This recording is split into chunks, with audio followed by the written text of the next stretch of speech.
Going live now, and I'll set my timer.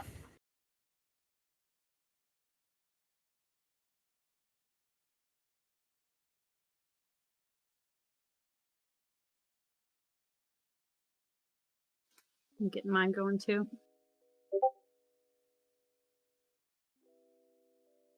Cool.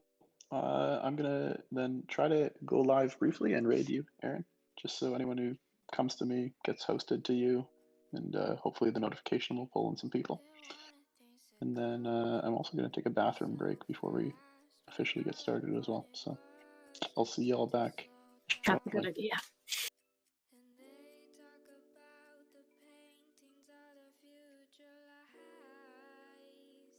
If we are displaying us logged in under Kahoot, it's only going to show our options. It's not going to show the question as well, I'm pretty sure. So it gave me a choice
stream, and I am an audiobook narrator by trade. I love stories, particularly the performance side of it, and that's what most of my streams are about.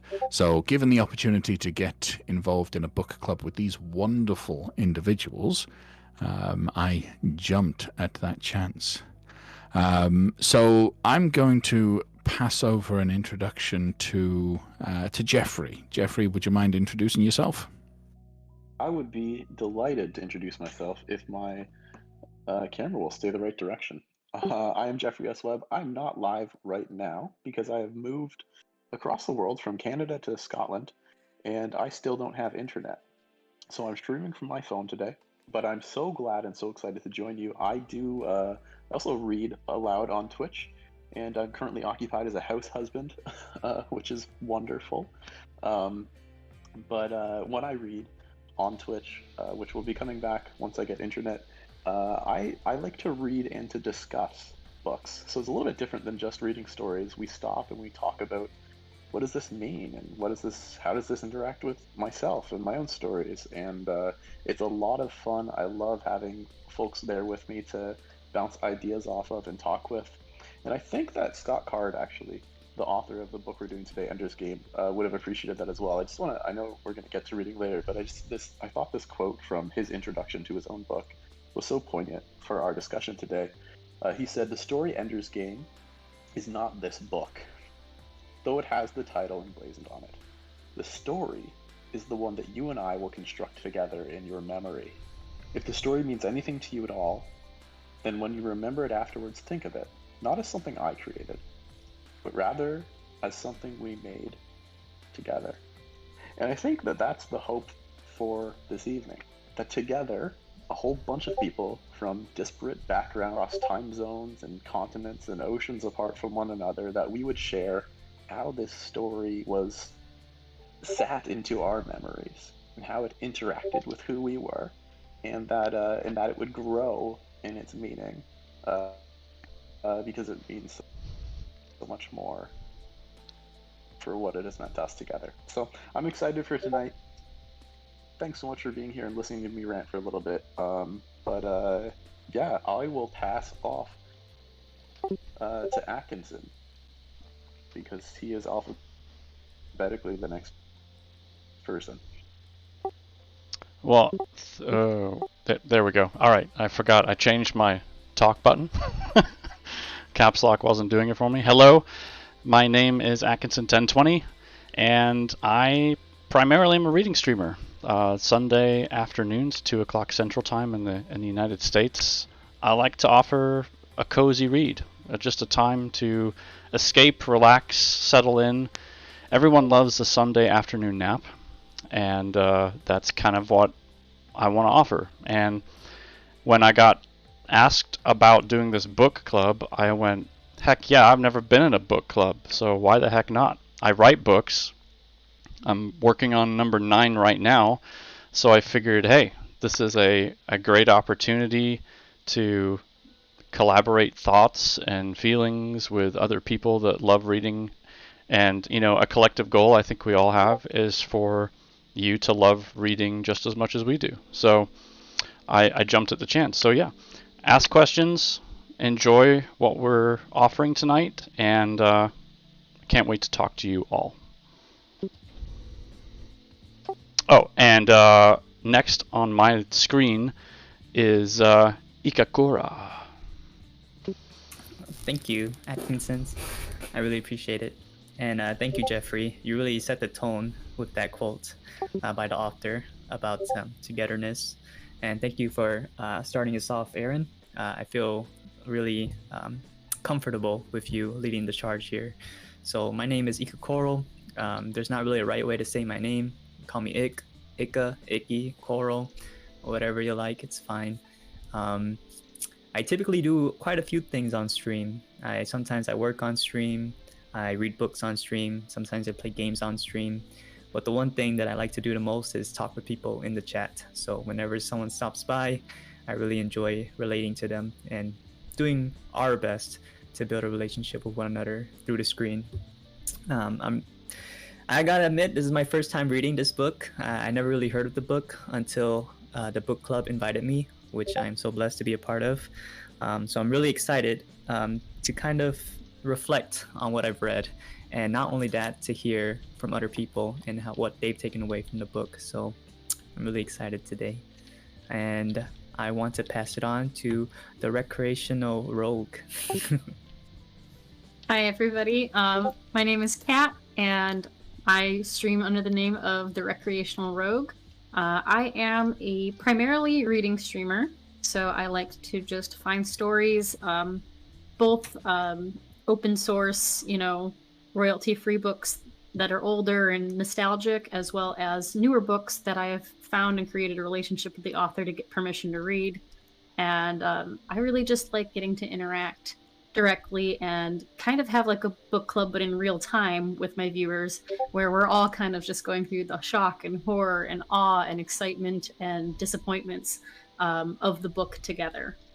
So that's kind of my main thing, but I also cosplay and craft kind of in between books. And yeah, I'm super happy to be here. This is a really interesting format, and I'm really thinking it's going to be a lot of fun. And I think I'm most excited about, kind of as Jeffrey's web led in really well, just how such a experience has played out over the minds of people from such different backgrounds. So I'm really looking forward today, and thank you again for having me be a part of this. That being said, I am going to hand off to Witch Medic. Hello, everyone. My name is Amy, but my stream name is Witch Medic. You can also find me on all my other social media under the same name. I'm actually more primarily kind of a gamer. I only really wanted to start audio reading because I have a whole bookshelf of all these books, and I've read them, I've loved them, and just wanted to share that love to Twitch. So every Thursday I am usually reading books that I'm always learning something, but later on, as I get more used to this, as I just got started, I will be getting more into the books I really have loved reading over and over again, and building this community and love for reading. And when I got invited to this book club, with my very first book club, I was also very excited to see the diversity that, connecting over distance and time, and that's kind of that beauty about technology where we can do that. I haven't gotten too much into a discussion, but when I actually talk with my friends, they are able to kind of bring out a lot of like my opinions about things, and my passion for all these different topics of life. And I'm very interested to hear how everyone else feels the same way, especially about this book. I've loved the movie. It might not have been perfect, but the movie was definitely like a very strong theme here. So looking forward to discussing this, and I'm going to pass it off to Pepe.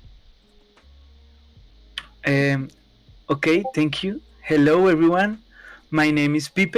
I'm from Colombia, and I was primarily reading streamer, but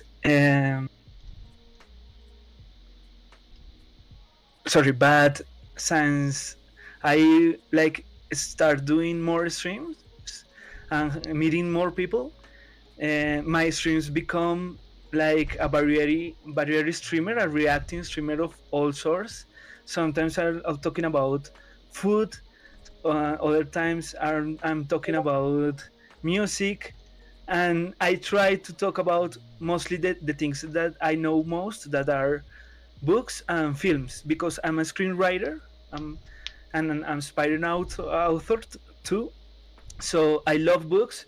Sometimes I try to read too in a stream, but that's my background. I'm from Colombia, and sorry my English to everyone, sorry. And I'm super glad to be here.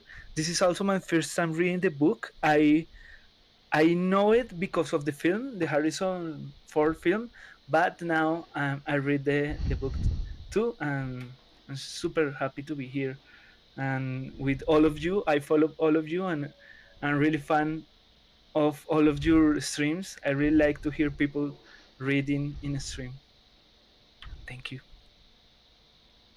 Wonderful, wonderful. And speaking as the only one in England, your English is fine. Thank you. All right, so we're gonna be jumping into a bit of fun and having just a good time. So please, everyone, if you've got something interesting that you'd like to add to the discussions, please just type it into the chats that you're present in. We'd love to get your opinions. Before doing the little trivia quiz that we have planned, I actually have a quick question that just crossed my mind to all of the people, our streamers present, is who here saw the movie before the book? Yep, that was me. Movie first. I've still Yeah, never seen it. What year was the movie made? Like Fairly- 2019, 2018, something like that. Oh, so it's recent. It's recent, yeah. 2013. It's recent, yeah. 2013. Is it 2013? Wow. Yeah, that's Guys, yeah, right. Time 'Cause, goes by. Who is Yikes. the Not showing age at all. It's fine. It was so Oh recent. no, I mean, Guys, I'm not 30 yet. Ender is in like a Netflix show called Sex Education, so he's really grown from that, and it's kind of nice to see like. Oh, how is far he he's actually come. in Yeah, that? he's the main guy. Oh He's my the very goodness. awkward, son who's trying to figure it all out. And I was like, I know that face. I'm a huge I was fan of one of the book adaptations. first. Oh Yes. no, I'm Yeah, I definitely read the a huge book fan of before the movie came out. I think I read it in high school. Kat, I can't hear you right now. What Maybe taste? it's because you're not trying to talk to me. I'm talking to Um, my stream. Hold But I on. think you were up. Yeah, yeah. Koro, have you seen the movie? I never heard of the book until this year. And I never heard of Wow. the title until this year. There you go. Yeah, so I haven't seen the movie yet, The but I'm movie, interested. it makes some. There are some pretty significant differences, particularly surrounding the ending, because they want to finish it, right? Like in Right. the movie, they weren't planning on, like Speaker for the Dead, like the other books, the Ender's Shadow series, like they're all kind of more philosophical. Speaker for the Dead in particular, and so they kind of like, they cut out some of that ending that you get in the book, which I think is so wonderful. But yeah. Well, they actually took Ender's book and made it into another book. That's crazy. Yeah. So Speaker for the Dead is the sequel to this, and it follows like Ender and Valentine as they like kind of go, and he serves as Speaker for the Dead. Yeah. Yeah, there's I would be interested there's- in reading that. there's Ender's Game, then there's Ender in Exile, Speaker for the Dead, Xenocide, and Children of the Mind, and then there's like a whole bunch more. So my favorite is the Ender's Shadow, and then there's a whole Shadow like a group of them. Yeah, there's 5 They in actually- that. Yeah. They follow Bean, and you learn a whole lot about his Oh. character that you like had no idea existed, and it's like they are very fun. It's like everything that happens on Earth when Ender just like zips off to Eros, right? Or not Eros, I can't remember the name of the new planet that he ends up on as the governor or whatever. Booger I love Island. when authors Yeah. do that. Mm-hmm. It's very so you like get to see the Ender timeline with Bean's perspective, and then also like all these things that happen afterwards and following Peter through his life, and yeah, it's cool. Wow. Right, well, we'll get to more discussion about the Yes. book in a little bit, but that was curious to see who had read it and who hadn't, because I also personally think that depending on the order in which you view things, perceptions might shift and change. So I'll be interested to see what effect that's had. So firstly, we're about to jump into a trivia game that I've set up. So give me just a second to switch over my screens. I hope I captured this properly, otherwise it's going to be a complete disaster. But we'll see. It's fine. It's fine. I have faith. You do technology. That's what you told me earlier, Atkinson. Yes, I do. I swear. It's a thing. I hope no one from work is listening right now. Same. So we've set up a quiz on Kahoot.it. So anyone that is viewing this can either download the Kahoot app if you've got quick internet speed to be able to do so in the next couple minutes, or just go to the Kahoot.it website on your favorite web browser. And I will give you a room code in just a moment that will get you into the game. Now, the game is, from the looks of it, giving over additional, or it's giving random names to our people. So already in the game, we have a wise hamster. Who's our wise hamster once again? That's me. That's Koro. Okay, and who's our dazzled unicorn? None other than yours truly. All right, the lucky pony. Feeling unlucky though. I'm horrible at quizzes. Okay, certainly not dazzled. Who's our smart unicorn? Me, I guess, but that sounds like something I'm gonna have to live up to. We'll see how I do. And who is the silly chicken? Of course, that's me. All of us. Oh, I'm very okay. frightened. That's a good How one. only I'm gonna do. All right. And now Atkinson has a cat on his head. All right, so Piper, I have sent the code in the Discord chat. So if you'd like to join the game, you can do. And Okay, I will. I am entering. Oh, You and can what's your tell we would username? all do. You can tell we'd all really crumble in battle school, and we're all just getting nervous about a Kahoot quiz. True. Can't take this pressure, guys. I'm not as brave as I was when I was 6. So you know. I'd be iced right away. Aw. Classic cat on the head. All right, so any viewers that would like to jump in and join us for this, you absolutely can. Make sure you go over to kahoot.it.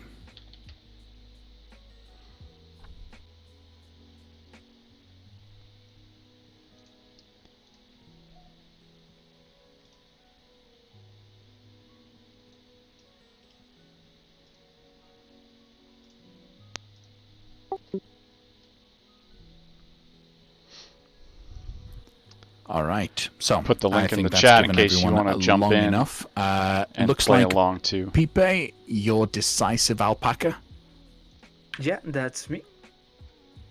All right, wonderful. So the room code for anyone to join in, if you would like to join in, type in the game pin 8350245. I'll say that again. That is 8350245.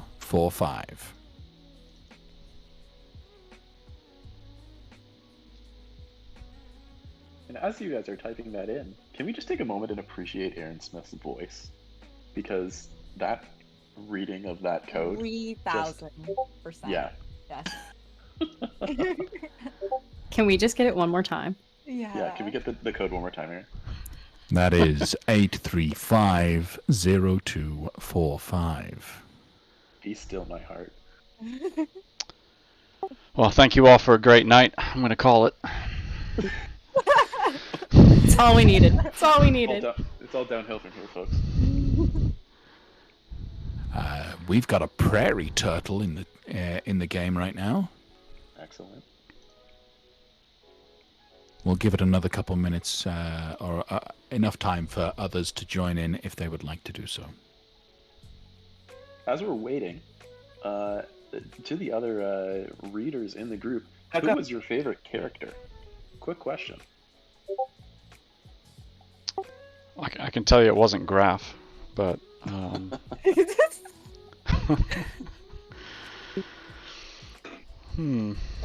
I think mine was probably Petra. Yeah. I can't help it. Just the feminist in me is like, she was just ballsy and did not care that she was in a room full of naked boys, and she's like, I'm strut naked. I haven't even hit puberty. But the other guys are like, we can't be naked close to Petra. Mm-hmm. Mm-hmm.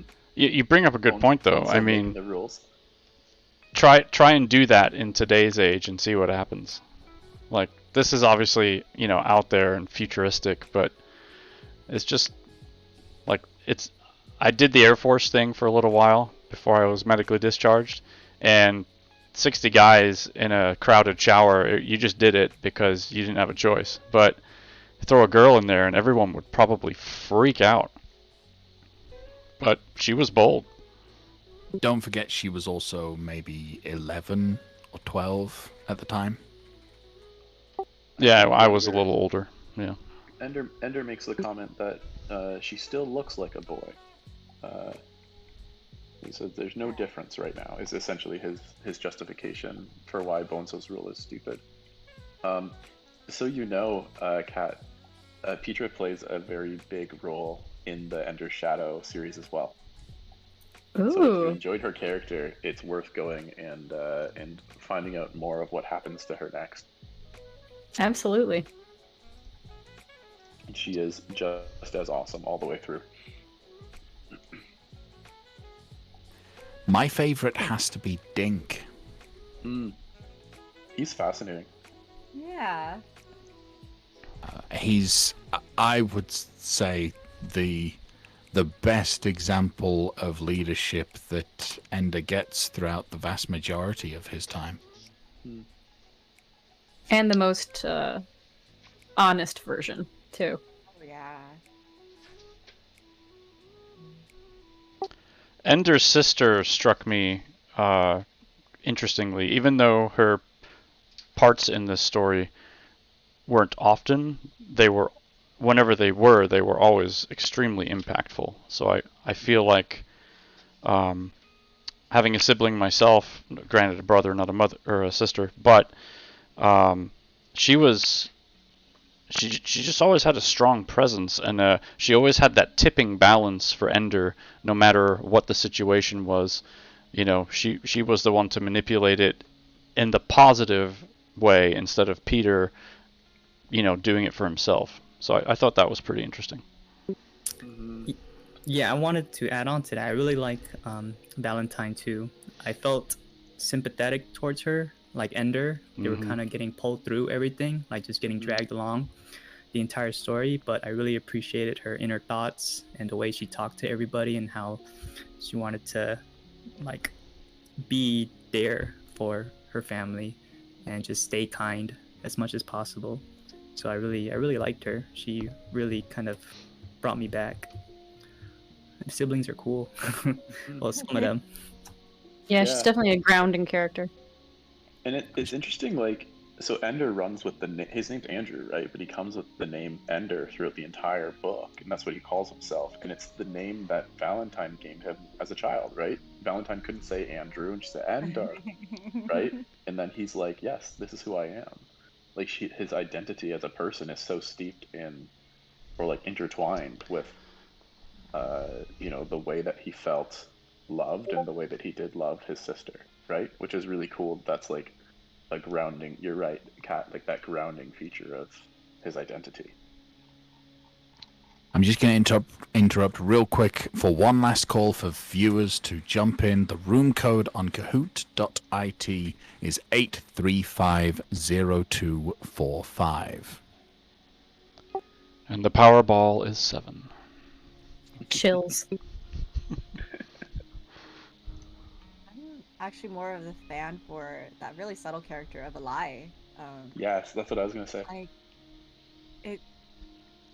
Because I know I kind of saw the relationship in Ender, like the movie, and then when I read like how he, you know, sent off Ender, just saying goodbye, like to me it kind of just struck strange. Like, why would that be so significant? And yet here, you know, Ender is constantly kind of questioning like why that even came to be, versus like the love that he's felt from his family. Then we have someone, a complete stranger, just go up and just kiss him in absolute comfortable and like confidence, and you just don't see that kind of interaction even like with my own friends, as it were. So it's starting to set a high standard what kind of friends I should be making, you know what I mean? Like, just wow,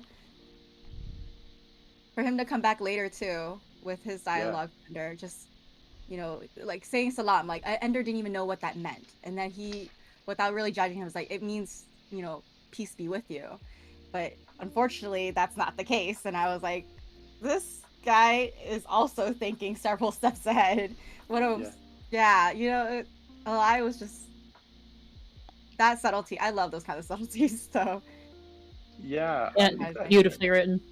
Yeah. That interaction where he whispers, you know, he kisses him and he whispers salam is so, like, I think Ender thinks back to it and says, like, it's sacred. right? He's like, I don't know what that word Yeah. means, but I know that he shared with me something that is like precious and held dear. Maybe it only means something to him, or maybe it's something religious, or like he has no idea, but he says, I know that it is sacred. And then that's like, you know, he left with me a part of myself, a part of himself, and we can re-separate it. And then later, Ender talks about there's a wall that's been placed between them, but he's like, but underneath the wall, the roots are still touching. The fear is we won't be able to get through, but there still are roots that are interconnected. They cannot put a wall between. It's like that sharing, right? It's so cool.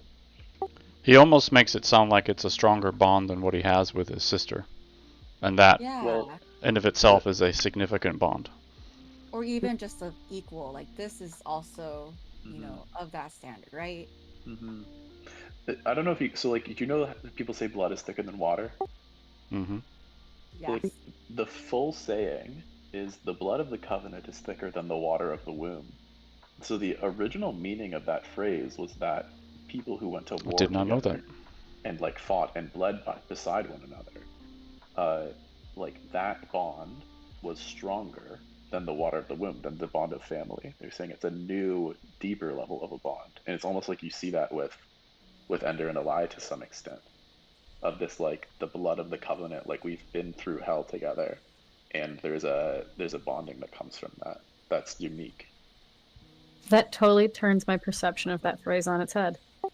Oh Right. yeah, it means the exact It's- opposite now. Yeah, it's flipped completely in my head now compared to what I thought it actually meant. I wanted to add on when he was kind of reflecting on when Eli said that towards the end of that chapter. I thought it was very warm, his thoughts when I read it. And I remember there was another chapter where he didn't really compare the two, but the two fondest memories were Eli and his sister, and he was Yes. kind of going over those two memories. I'm like, wow, the comparison of Eli and his sister, those are the two fondest memories that you have. I thought that was cool. Yeah, I think he says something to the effect of, like, Valentine was my first love, and then Eli was, I forget, my dearest friend. I can't remember what the phrasing was, but he makes that, yeah, that like from Valentine, he moves on to Eli, and then he talks about Bean as the third character in that trifecta, who he came to trust, right? He's being reflected like of himself, you know, being Mm-hmm. insubordinate. Yeah. Pipe, Right. I'd love to hear. I think we're probably about time we should start the game, but I'd love to Yeah. hear who your favorite character was before we start.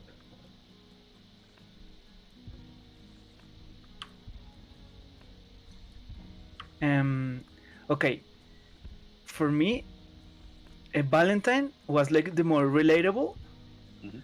the relatable one. But one of the more interesting ones was the Graf, the Colonel, Mm, from the start, because I was like, what kind of moral compass you have to have, because to make little children go to war, like I was mm, full for that decision, Yeah. decision. So I was interested in him and his like faith in the project, and this is gonna work and everything always.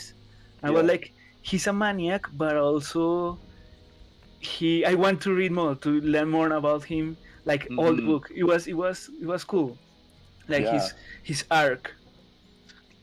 It's kind of like a veil of mystery, like because we're kind of hearing or seeing to some extent from Ender's perspective, and there's this veil of mystery between us and Graf, right? And so it's interesting when we get to peek behind the curtain, but you don't get the whole story for sure. Aaron, are you ready to lead us into some trivia? Yes, I am. Yes. I've just realized just how loud the rain is right now, so I do apologize if you guys can hear a lot of raining going on. It's because I'm sat in a metal shed right now. Sounds like it would be soothing. Oh, it will put me to sleep easily.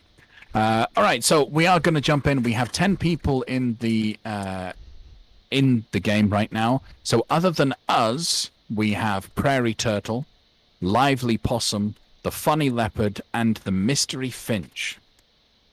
So, Sounds like a good group. Yeah. yeah, Mhm. good luck to everyone. We will get started. Now, this is the first time I've hosted a Kahoot. I think I've set it up so that you, on whatever device you're playing it on, should see the question and the answers pop up. Thereby, there shouldn't be an issue of any sort of delay between. But if there is, you should have enough time to answer the question, to read the question and answer it as well.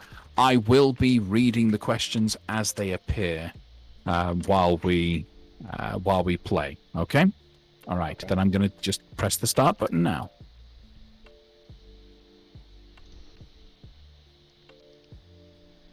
The Ender's Game Trivia Quiz. Oh, good. It's screen capturing properly. Thank goodness. Thank God. Which enemy of Ender was the commander of the Salamander army? Stilson, Bonzo Madrid, Rose the Nose, or Bernard? Oh, I know this. I know this. Which enemy of Ender was the commander of the Salamander army? I think I'm right. We'll see. I think this is capturing my mouse movement, so I'm pretty sure I'm giving it away to anybody watching from my end. There we go. Everyone was correct. 8 votes for Bonzo Madrid. Saved. Woo. Now, I will mention the points are based on how quickly you answer. So it looks like Silly Chicken is in the lead, followed by the Lucky Pony. Come on. Question 2. What is the first army that Ender joins? Rabbit, rat, salamander, or dragon? I answered, but I'm so second guessing myself right now. Yeah, like.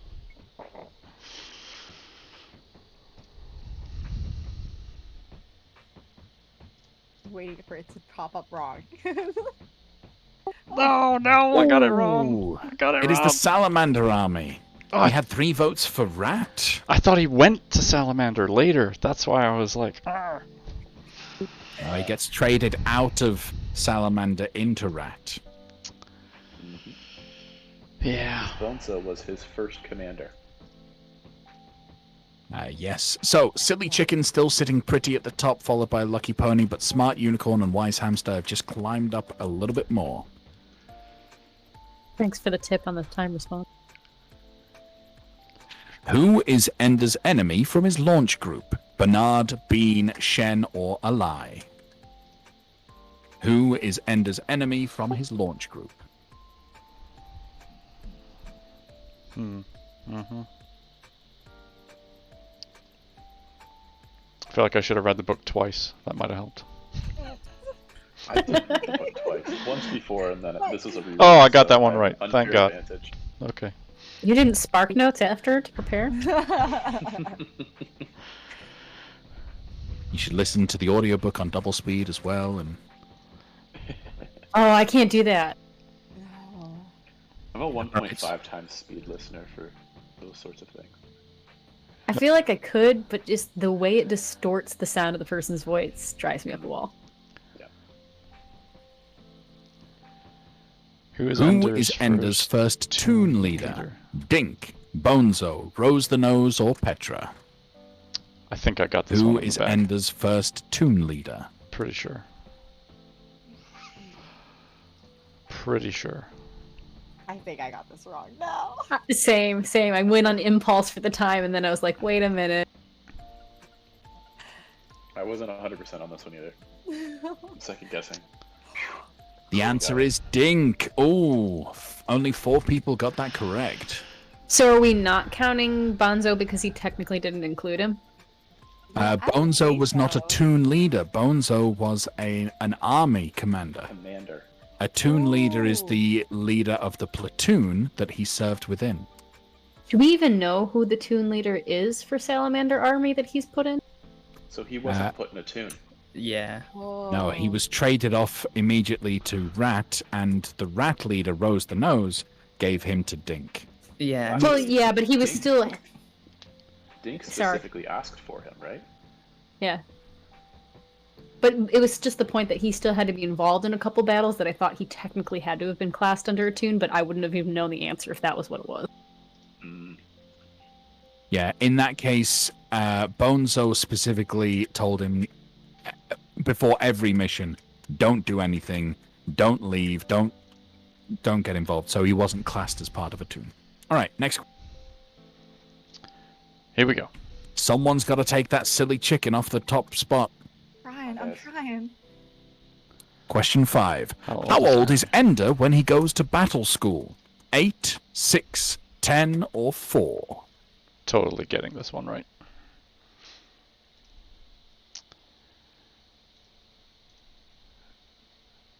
Yeah. Hey, well done. Everyone got it correct. 6. I was so surprised when I read the book and realized how young he was. Like that was blew my mind. Which is funny because it seems young, but if you have kids in your life, that's like an even sharper contrast. Like Atkinson, I know you said that you have a young son too, and I have a nephew who's about to turn 9. So I was just like, oh my god, just well, for reference, that's it. like in 5-6 months, my kid turns 6, and I'm like, all right, go off to battle school and save the world. Yeah, that's not going to happen. no big deal. he You'll doesn't be fine even- with the pressure. He doesn't even put his head underwater in the pool yet. So, I mean, that was, not to jump off topic, but that was the one thing that I struggled with this book. Like, it was a great read, but the dynamics of 6-year-olds saving the world, granted they're like 10 or 11 later, but it's like, I just had a hard time grasping that. That was kind of like that sci-fi approach, right? Like at some point we've evolved enough that we've gotten much more intelligent over time, and so we continuously keep giving birth to more intelligent children. So that's kind of how that would work. It's also implied that they're doing that they're genetically selecting, because it talks about how Yeah, I remember Peter that was- part. Yeah. Peter was born and then they asked for a girl, and so they're deciding what gender the baby would be. So I would assume they're also deciding genetically for certain genes for intelligence and such. They also, there's a moment when I think Valentine's either thinking to herself or speaking with Peter where she says there's maybe 2,500 people on the planet as smart as us, and what are they all doing? So by that estimation too, they also are very clearly the minority child prodigy geniuses that are being selected for this whole group. And and obviously her and Peter didn't get selected, so the ones who make it to battle school are supposed to be even higher top notch. Yeah, I think Graf makes the comment that there are a few college professors who could go toe-to-toe with you at this point when she's like 11. Yeah. Right, well, let's move on to the next question. Question 6. Where is Battle School located? On a spaceship, on a cruise ship, in the mountains, or under the sea? Shoot, this is a really hard one. Under the sea. Da, da, da. I feel like that one actually took me longer to respond to. Not because I didn't know the answer, but because I was like, wait a minute, what's the trick? You're like, exactly. I was like, is it a certain space station? Aaron Smith gave us this quiz. There are no tricks. He is too much of an Englishman to do that. Right, Aaron? Maybe. Who looks out for the launchies at the battle school? Dap, Anderson, Major Imbu, or Graf? Oh, I totally Who answered looks this out wrong. for the launchies? I think. It's different in the movie and the book. Absolutely, it's their mom. Their mom away from mom. Be right back. I gotta use restroom. Yep. All right. Got it wrong. Dap. I loved Dap in the book Yeah. because he was the mom. Yeah. Mm-hmm. His introduction is one of the best. It's interesting that he's also kind of, it seems he's like in on the ploy while not being in on the ploy, because he, sets Ender up a little bit.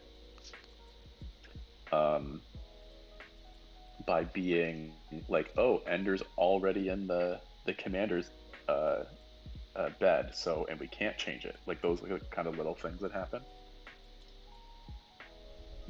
Question 8. What trait does Ender retain throughout the book? His cruelty, his humor, his fearfulness, his humanity. What trait does Ender retain throughout the book? That one threw me because I was looking for a different word. Yeah, I'm back. Mm, this could be an argued question. Prepare for a debate. But only if I get it wrong. I won't debate you if I get it right. I'll take it. There we go. His humanity. So 7 of you got it correct. Phew. And still Silly Chicken is sitting pretty at the top. Which army is Ender traded into after the Salamander army? The Mouse army, the Rat army, the Frog army, or the Cat army? I already mentioned it once on the stream. I want to be in the cat army. Let's go, Frog Army. Do they have a kitten army? They should. I got the sense there was a lot more armies than we got to see. Yeah, I think so. Agreed. Question 10. Who uses Locke as a pseudonym? Valentine, Major Imbu, Peter, or Ender? Who uses Locke as a pseudonym?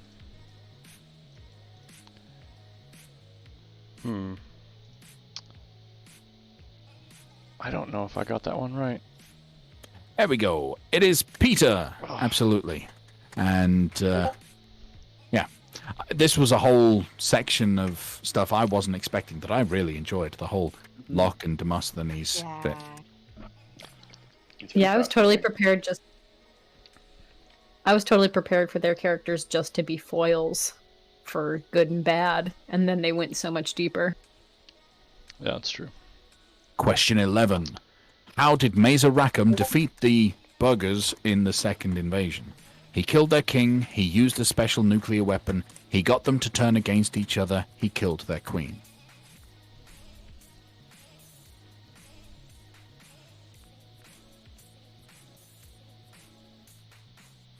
There we go. Everyone got it correct. Everyone got it correct.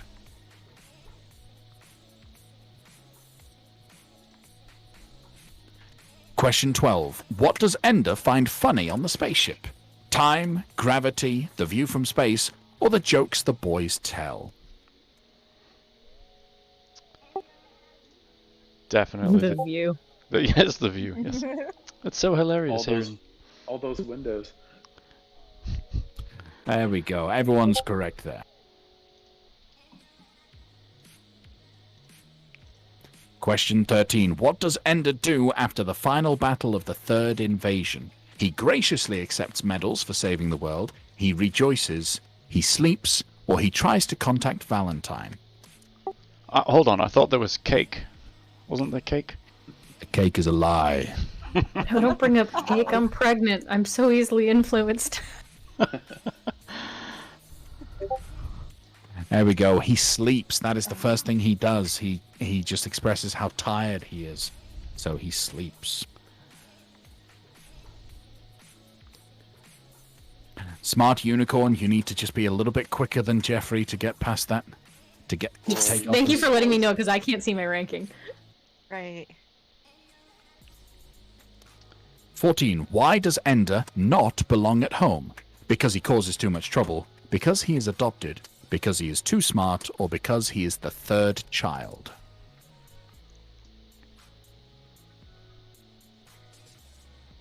He never did his chores.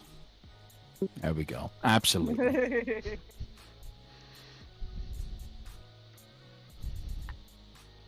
Question 15. Who convinces Ender to go to command school? Valentine, Mazer Rackham, Graf, or Peter? Oh, I totally just blew this question in the wrong direction. Me too. Gosh Me darn too. it. Trying to answer quickly. Yep. Oh no. Yep. Answer streak lost. Yep. Got it. Exposed. Who said Valentine? Who was the one that was correct? I got it. Cat Yeah. As soon as I clicked the wrong button, I knew what I did wrong. I was There we thinking go. battle. Smart Unicorn takes the lead. Good job, Unicorn. Well done, Cat. What creature do the bugs resemble? Scorpions, insects, snakes, or spiders? What creatures do the bugs resemble?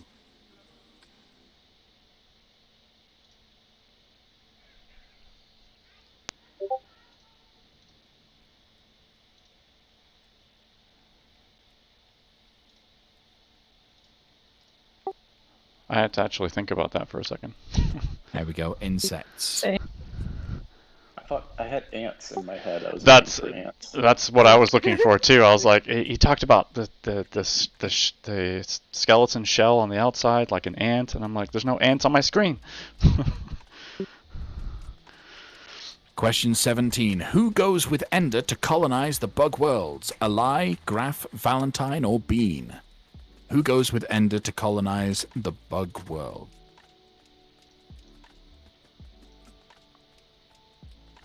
Aaron, is the book censored in the word that they use for the bug creatures when you read it in the UK? No, it's not. It's not. It's an obviously improper word here, right? it's yeah. I mean, like a lot of things, and I find this a lot when I'm doing all of my streaming and all of the books that I'm reading that are public domain books, is remembering that sometimes, not all the time, but sometimes a word or a phrase is used in its traditional meaning, not in an offensive manner and meaning. In this case, that word is not meant to be offensive, except offensive to the bugs. But still, it always makes me a little uncomfortable when I read it or say it. Yeah. Is that like a higher level insult? Without going into detail, it is. Without listing them all on stream. Yeah, it's bad in that to bugger is a verb. Gotcha. All right, I follow now. Yeah.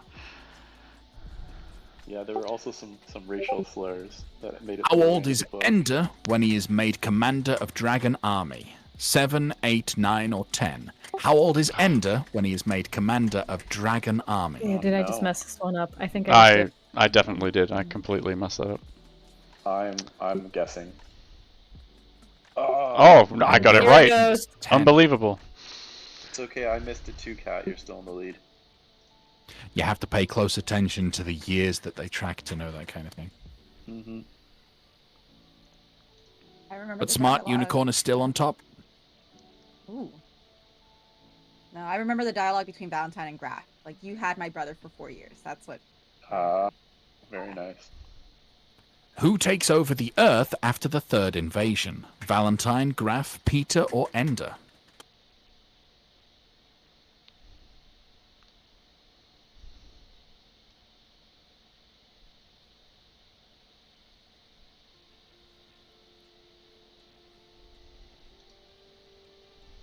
Absolutely, it was Peter. It completely shocked me when suddenly Peter or Locke is in charge of the world.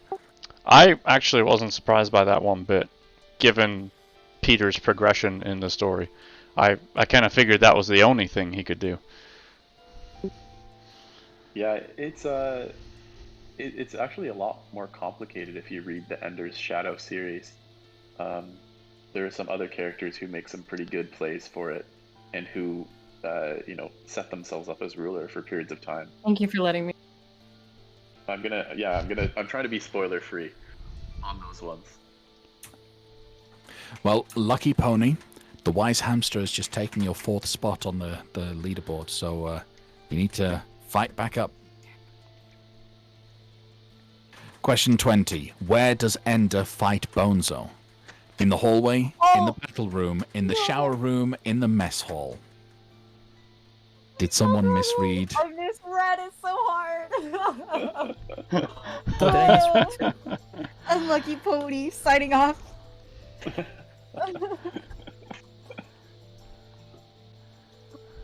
Biggest weakness.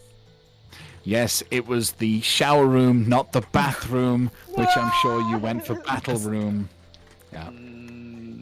Oh. And what a Shame. beating that was, too. Good grief. Yes. I didn't even read all the options. I just saw bathroom and chose it. Heartbreaking. When I was rewatching the movie earlier today, I noticed the point after Ender realized the fight is going to happen that he uses soap specifically on his left shoulder so that because he knows Bonzo is going to fight him in a situation that needs that shoulder to be slippery. It was clever. Yeah, it's very clever. Mm-hmm. Right, question 21. What is the pseudonym Valentine uses in her writing? Cicero, Dionysius, Demades, or Demosthenes? What is the pseudonym Valentine uses in her writing? Oh, this should be There we go. good. 6 got it correct with Demosthenes. I have no idea what rank I am right now. I don't think I'm first, though. Question 22. What is the name of the first kid Ender gets into a fight with? Wilson, Stilson, Bernard, or Peter? Wilson! Oh, sorry, wrong movie. That was a ball. Castaway. Yes.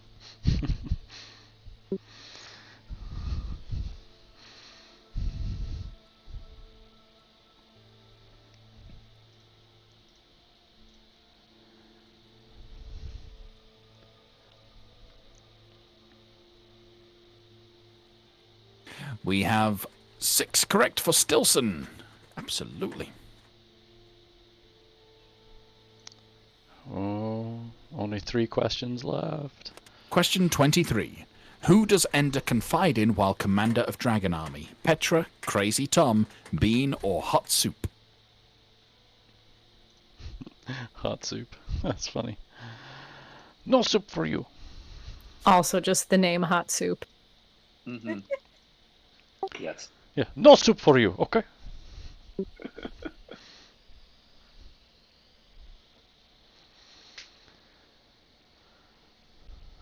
That's absolutely correct. It is Bean. I loved the relationship between Man, got it wrong. Ender and Bean. Mm-hmm. Very good. Lost my streak. Okay, just a few more questions left. Smart Unicorn is leading by just over 100 points. Oh, man. I thought I had lost it. 24. Quality. What quality does Peter lack? Intelligence, ambition, compassion, or cruelty? What It's- quality does Peter lack? It's got to be compassion, because that guy was ruthless. Absolutely ruthless. Phew. Absolutely, he lacks compassion. He was just as intelligent as Ender, just not compassionate.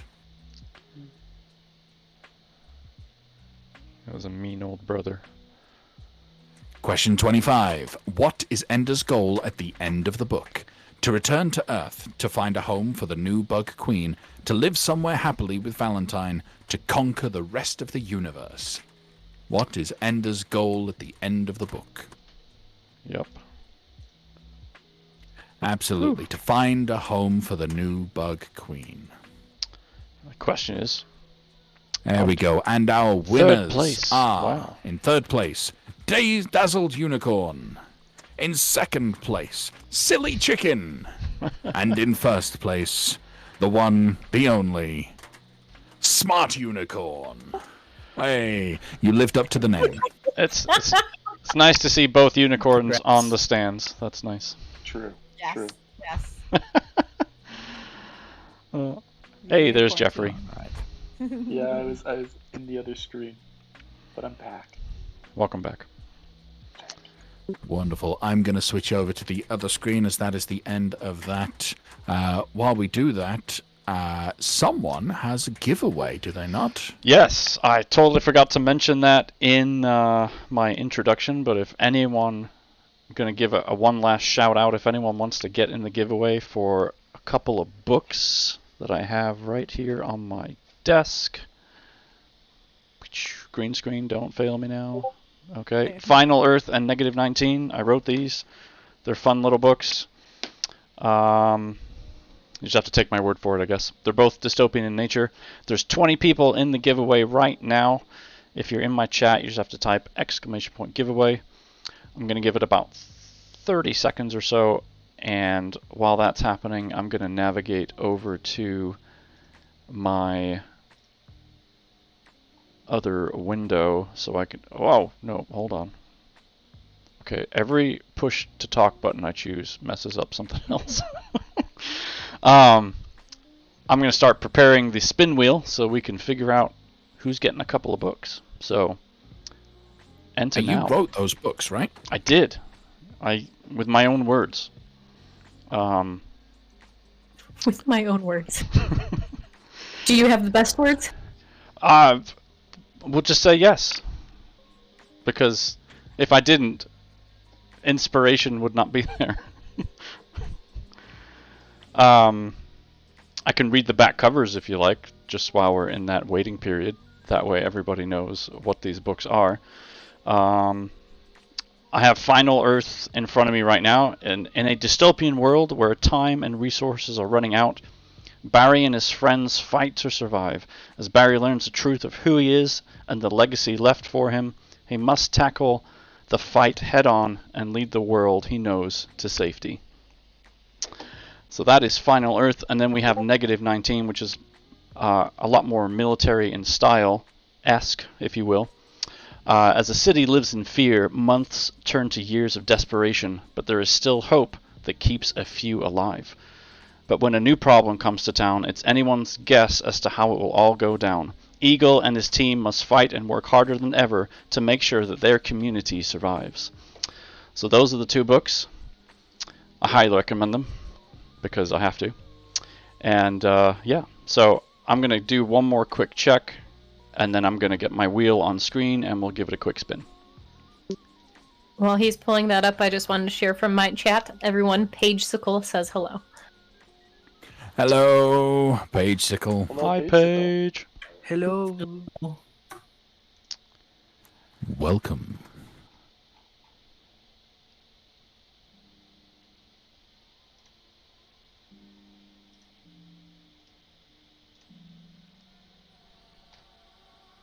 Alright, I'm pulling up my wheel right now. I just need to get it on screen.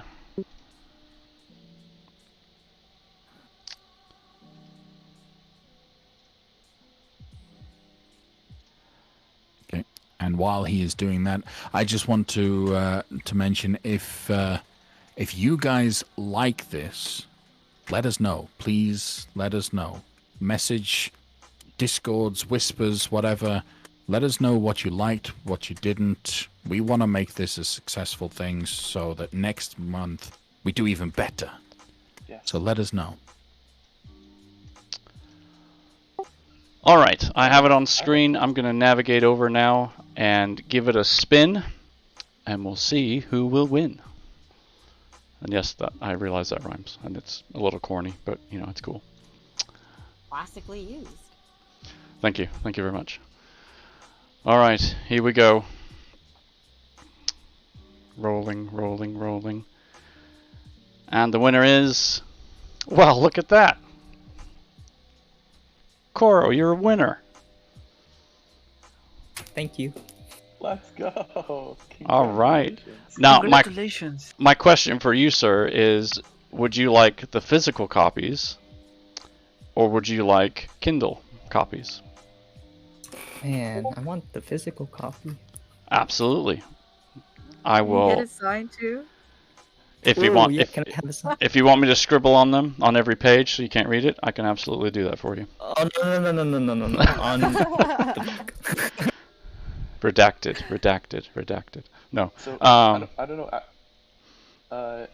You should write like a like something similar to what Koro does with his post-it notes inside of the cover Yes. for Yes. one of them. I don't know if I could, you know, get the same outcome. You know, he does it so well, but I could certainly try. Now, one thing that I didn't mention before, because I wanted it to be a surprise, was that whoever, like, if I do obviously have the Kindle versions, so if Koro, for example, if you had chosen Kindle, I was going to spin again and let someone have the physical copies. Yes. But because you've chosen the physical because you've chosen the physical copies, I want to spin again and let somebody else have Kindle copies. So Okay. I'm actually gonna Wahoo. I'm gonna do this again and let somebody else have another copy via Kindle.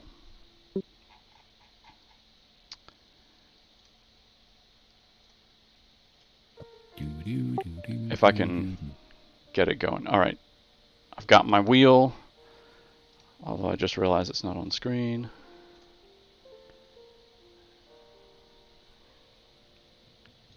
Okay. Streamlabs is being Streamlabs, so you just have to trust me. I'm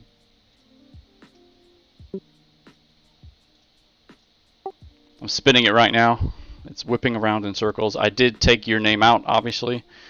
That way it's fair. And it's slowing down. And it didn't work. What the heck? Ugh. It didn't work, so I gotta do this again. Streamlabs, come on! That is okay.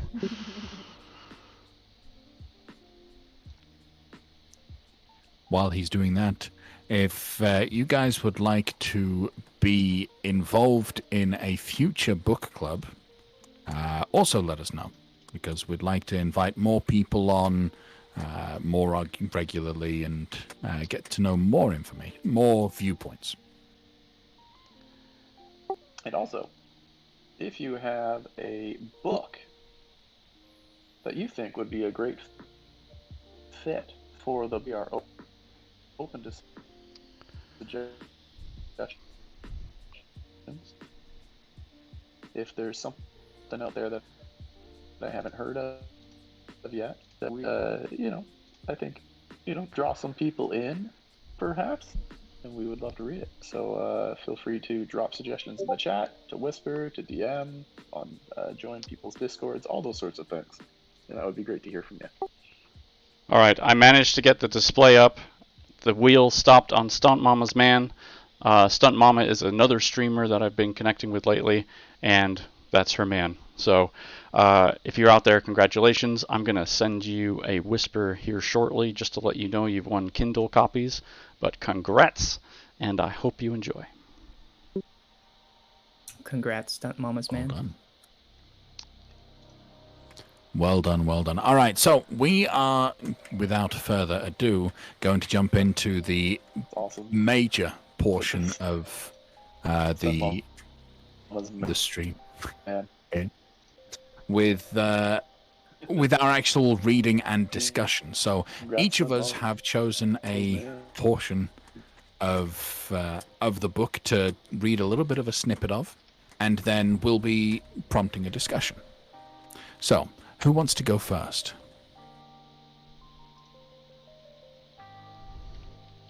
Does anybody remember chronologically who had the earliest event in the book?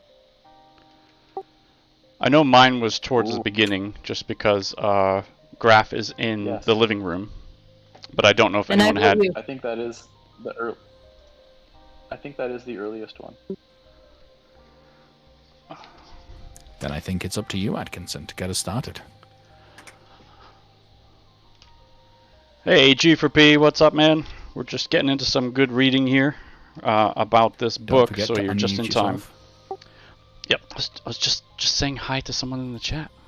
Just saying hi. G4P is in the chat, sends a heart to everybody. Alright, so yeah, my excerpt starts halfway through page 55 and ends almost halfway through page 56, so it's not too long. And it's basically Graf starting off with some dialogue here. He says, "We're willing to consider extenuating circumstances," the officer said, "but I must tell you, it doesn't look good. Kicking him in the groin, kicking him repeatedly in the face and body when he was down, it sounds like you really enjoyed it." "I didn't," Ender whispered. "Then why did you do it?" "He had his gang there," Ender said. "So? This excuses anything?" "No." "Tell me why you kept on kicking him. You had already won." "Knocking him down won the first fight. I wanted to win all the next ones too, so they'd leave me alone." Ender couldn't help it. He was too afraid, too ashamed of his own acts. Though he tried not to, he cried again. Ender did not like to cry, and rarely did. Now, in less than a day, he had done it 3 times, and each time was worse. To cry in front of his mother and father and the military man, that was shameful. You took away the monitor, Ender said. I had to take care of myself, didn't I? Ender, you should have asked a grown-up for help, Father began. But the officer stood up and stepped across the room to Ender. He held out his hand. My name is Graff, Ender. Colonel Hiram Graff. I'm Director of Primary Training at Battle School in Belt. I've come to invite you to enter the school. After all, but the monitor. The final step in your testing was to see what would happen when the monitor came off. We don't always do it that way, but in your case... And he passed? Mother was incredulous. Putting the Stilson boy in the hospital? What would you have done if Andrew had killed him? Given him a medal? It wasn't what he did, Mrs. Wiggin. It's why. And that is my excerpt, especially for that very last line of it wasn't what he did, it was why. Because, in my opinion, we can do a lot of strange and unusual things that don't make a lot of sense to other people. But when people realize the why behind all of it, suddenly the lights come on and maybe what you did makes sense, or maybe it makes less sense. Doesn't matter, but in this case, I thought that was really interesting. I also thought this was really interesting because this is like very early stages of us realizing how closely they're psychoanalyzing the kids. And it's used to an extreme within the books how much they psychoanalyze the kids, when in kind of the comparative reality that most of us live in is you look at a 6-year-old that beats somebody up and you go, it was just out of cruelty. Very rarely does somebody look to a 6-year-old and go, well, what were your motivators? Maggie has added in my chat, that makes sense. They would know not to bully him again. I don't condone fighting, but when Ender is alone and Father is not there, does he just stand there and let the others beat him? Why did Ender beat him? I particularly like the fact that argument is the IF's argument for continuing the war. Right there. We got attacked.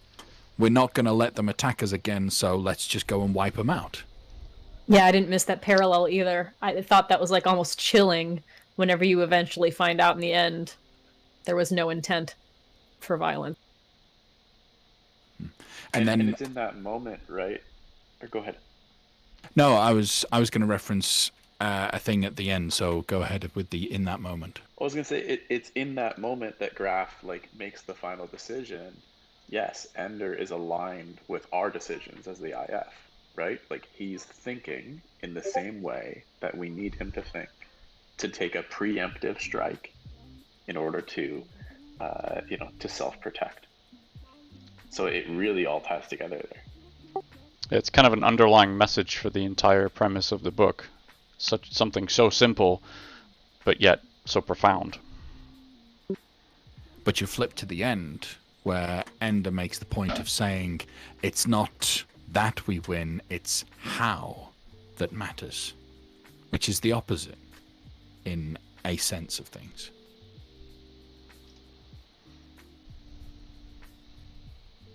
I'm not sure how I can add on. I just want to comment that parallel at the end when it comes to attacking them, when they did not know if they were gonna, attack them back.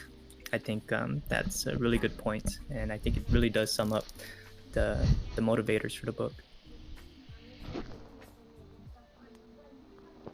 So who's next? Who's jumping onto our next discussion? My point was page 295, so quite a ways back. 130 for me. I start at 210. I don't know what page mine is. It's between battle school and command school. 160-ish. It might be me then. Mine's from chapter 8, from Rat Army. Yeah. Okay. So, mine begins. After practice one afternoon, Ender stayed in the battle room. He had noticed that Dink Meeker usually came late to dinner, and he assumed it was for extra practice. Ender wasn't very hungry, and he wanted to see what it was Dink practiced when no one else could see. But Dink didn't practice. He stood near the door, watching Ender. Ender stood across the room, watching Dink. Neither spoke. It was plain Dink expected Ender to leave. It was just as plain that Ender was saying no. Dink turned back on Ender, methodically took off his flash suit, and gently pushed off from the floor. He drifted slowly towards the center of the room, very slowly, his body relaxing almost completely, so that his hands and arms seemed to be caught by almost non-existent air currents in the room. After the speed and tension of practice, the exhaustion, the alertness, it was restful just to watch him drift. He did it for 10 minutes or so before he reached another wall. Then he pushed off, rather sharply, returned to his flash suit, and pulled it on. "Come on," he said to Ender. They went to the barracks. The room was empty since all the boys were at dinner. Each went on his own bunk and changed into regular uniforms. Ender walked to Dink's bunk and waited for a moment till Dink was ready to go. "Why did you wait?" asked Dink. "Wasn't hungry." "Well, now you know why I'm not a commander." Ender had wondered. "Actually, they promised me twice, and I refused." "Refused?" "The second time they took away my old locker and bunk and desk, assigned me to a commander's cabin, and gave me an army. But I just stayed in the cabin until they gave in and put me back into somebody else's army." "Why?" "Because I won't let them do it to me. I can't believe you haven't seen through all this crap yet, Ender. But I guess you're young. These other armies, they aren't the enemy. It's the teachers. They're the enemy. They get us to fight each other, to hate each other. The game is everything. Win-win-win. It all amounts to nothing.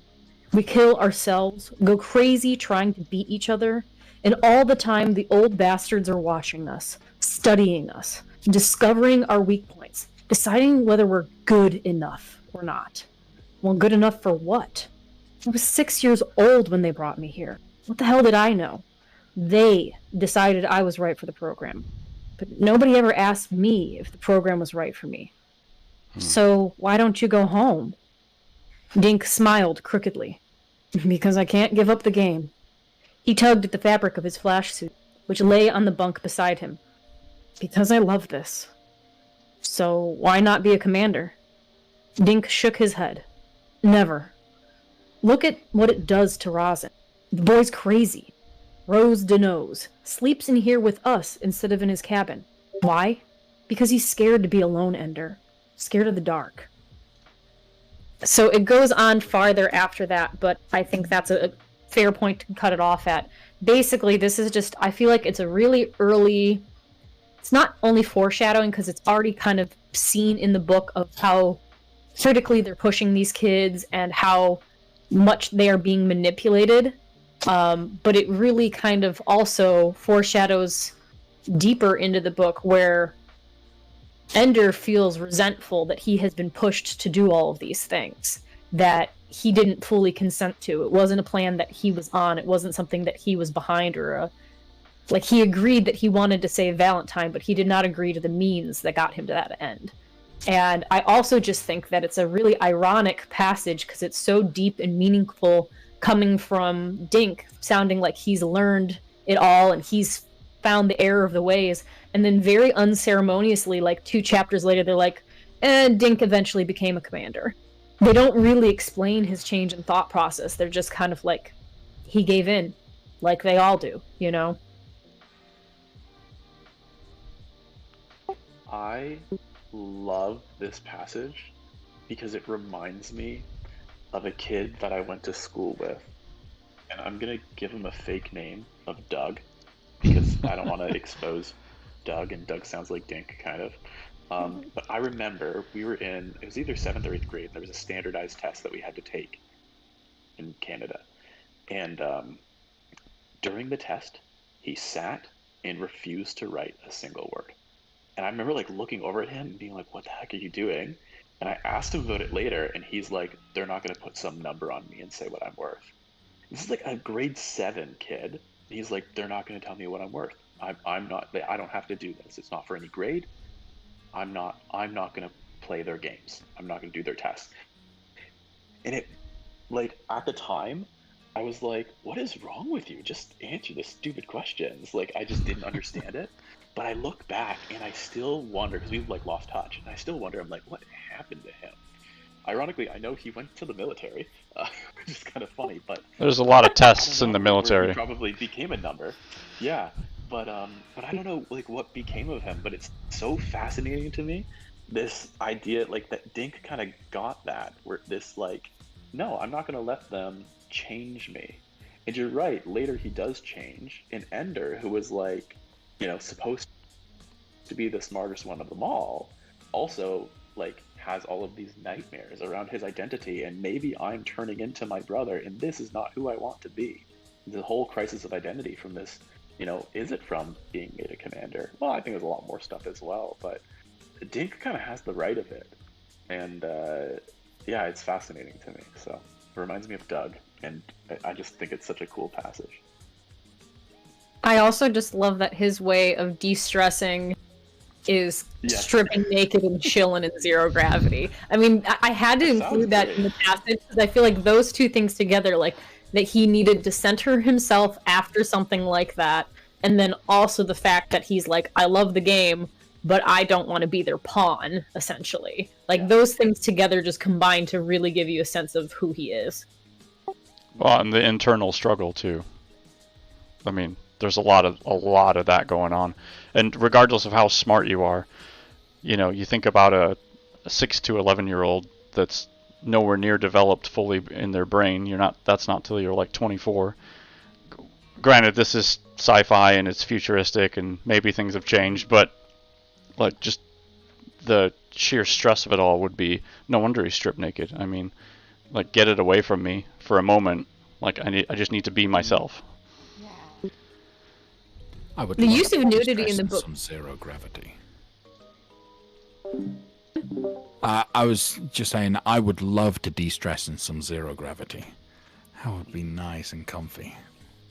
Agreed. I also like that nudity is thrown around as like a slight of freedom in the books, which is also just kind of nice because it's almost like that's one of the few ways they retain their childhoodness. In that, like, we're not here to be sexual beings. We're not adults. What does nudity matter? Like, Pre-adolescent. Which you were gonna say something, I think. Oh no. Like I was actually gonna agree upon that. They use nudity in. Hey, Nine. In. How you doing? I guess nowadays, Welcome in. The word tip of my tongue. Unconventional, right? Like everyone here right now would typically still feel uncomfortable to see someone stark naked walking out on the street. Versus like here we're with kids who should have been taught, again, that nudity is uncomfortable and you have to respect it, like we saw with Petra, right? You know, even though she almost even looks like them, that team still actually has that barrier stopping them from growing past that and thinking of bigger things. Like, Petra understands the message. Dink absolutely understands that message, but you can tell who's clearly going to lag behind. even farther on that too, just the barriers between actually farther into that passage, if you keep reading, Dink starts to pull comparisons of, I bet you're just like your dad, and Bonzo's just like his dad, and we have these deep-rooted things that are taught to us by our cultures and our families and things like that. And of course, Ender pushes back and says, I'm nothing like my father, but it's exactly that point where it's like there's taught shame and there's taught expectations of certain cultural aspects and, pride with certain identities and stuff like that, where when you're a kid, those things are not natural to you. And it's the fact that some of these kids were plucked before they had even had that kind of imprinting put on them, and the difference between them and the ones who had already kind of gathered some of this egotism and just cultural shame and things. I think that has something to do with the author himself as well. So, Orson Scott Card, the author, he was a member of the Church of Jesus Christ of Latter-day Saints, commonly known as Mormons. I am one of those as well. And knowing the upbringing I got, you were never naked. There was, like, never. And a lot of those things that the deep, traditional Christian way that you were brought up can, in a lot of senses, go a little bit too far with the way that parents raise their kids, and they're really strict on those things. And so nudity is freedom. It is a chance to break free, and I think that was a bit of Orson Scott Card trying to break through there. And even just going back on religious doctrine, remember, once Adam and Eve had eaten the apple, I also think that Scott Card is using...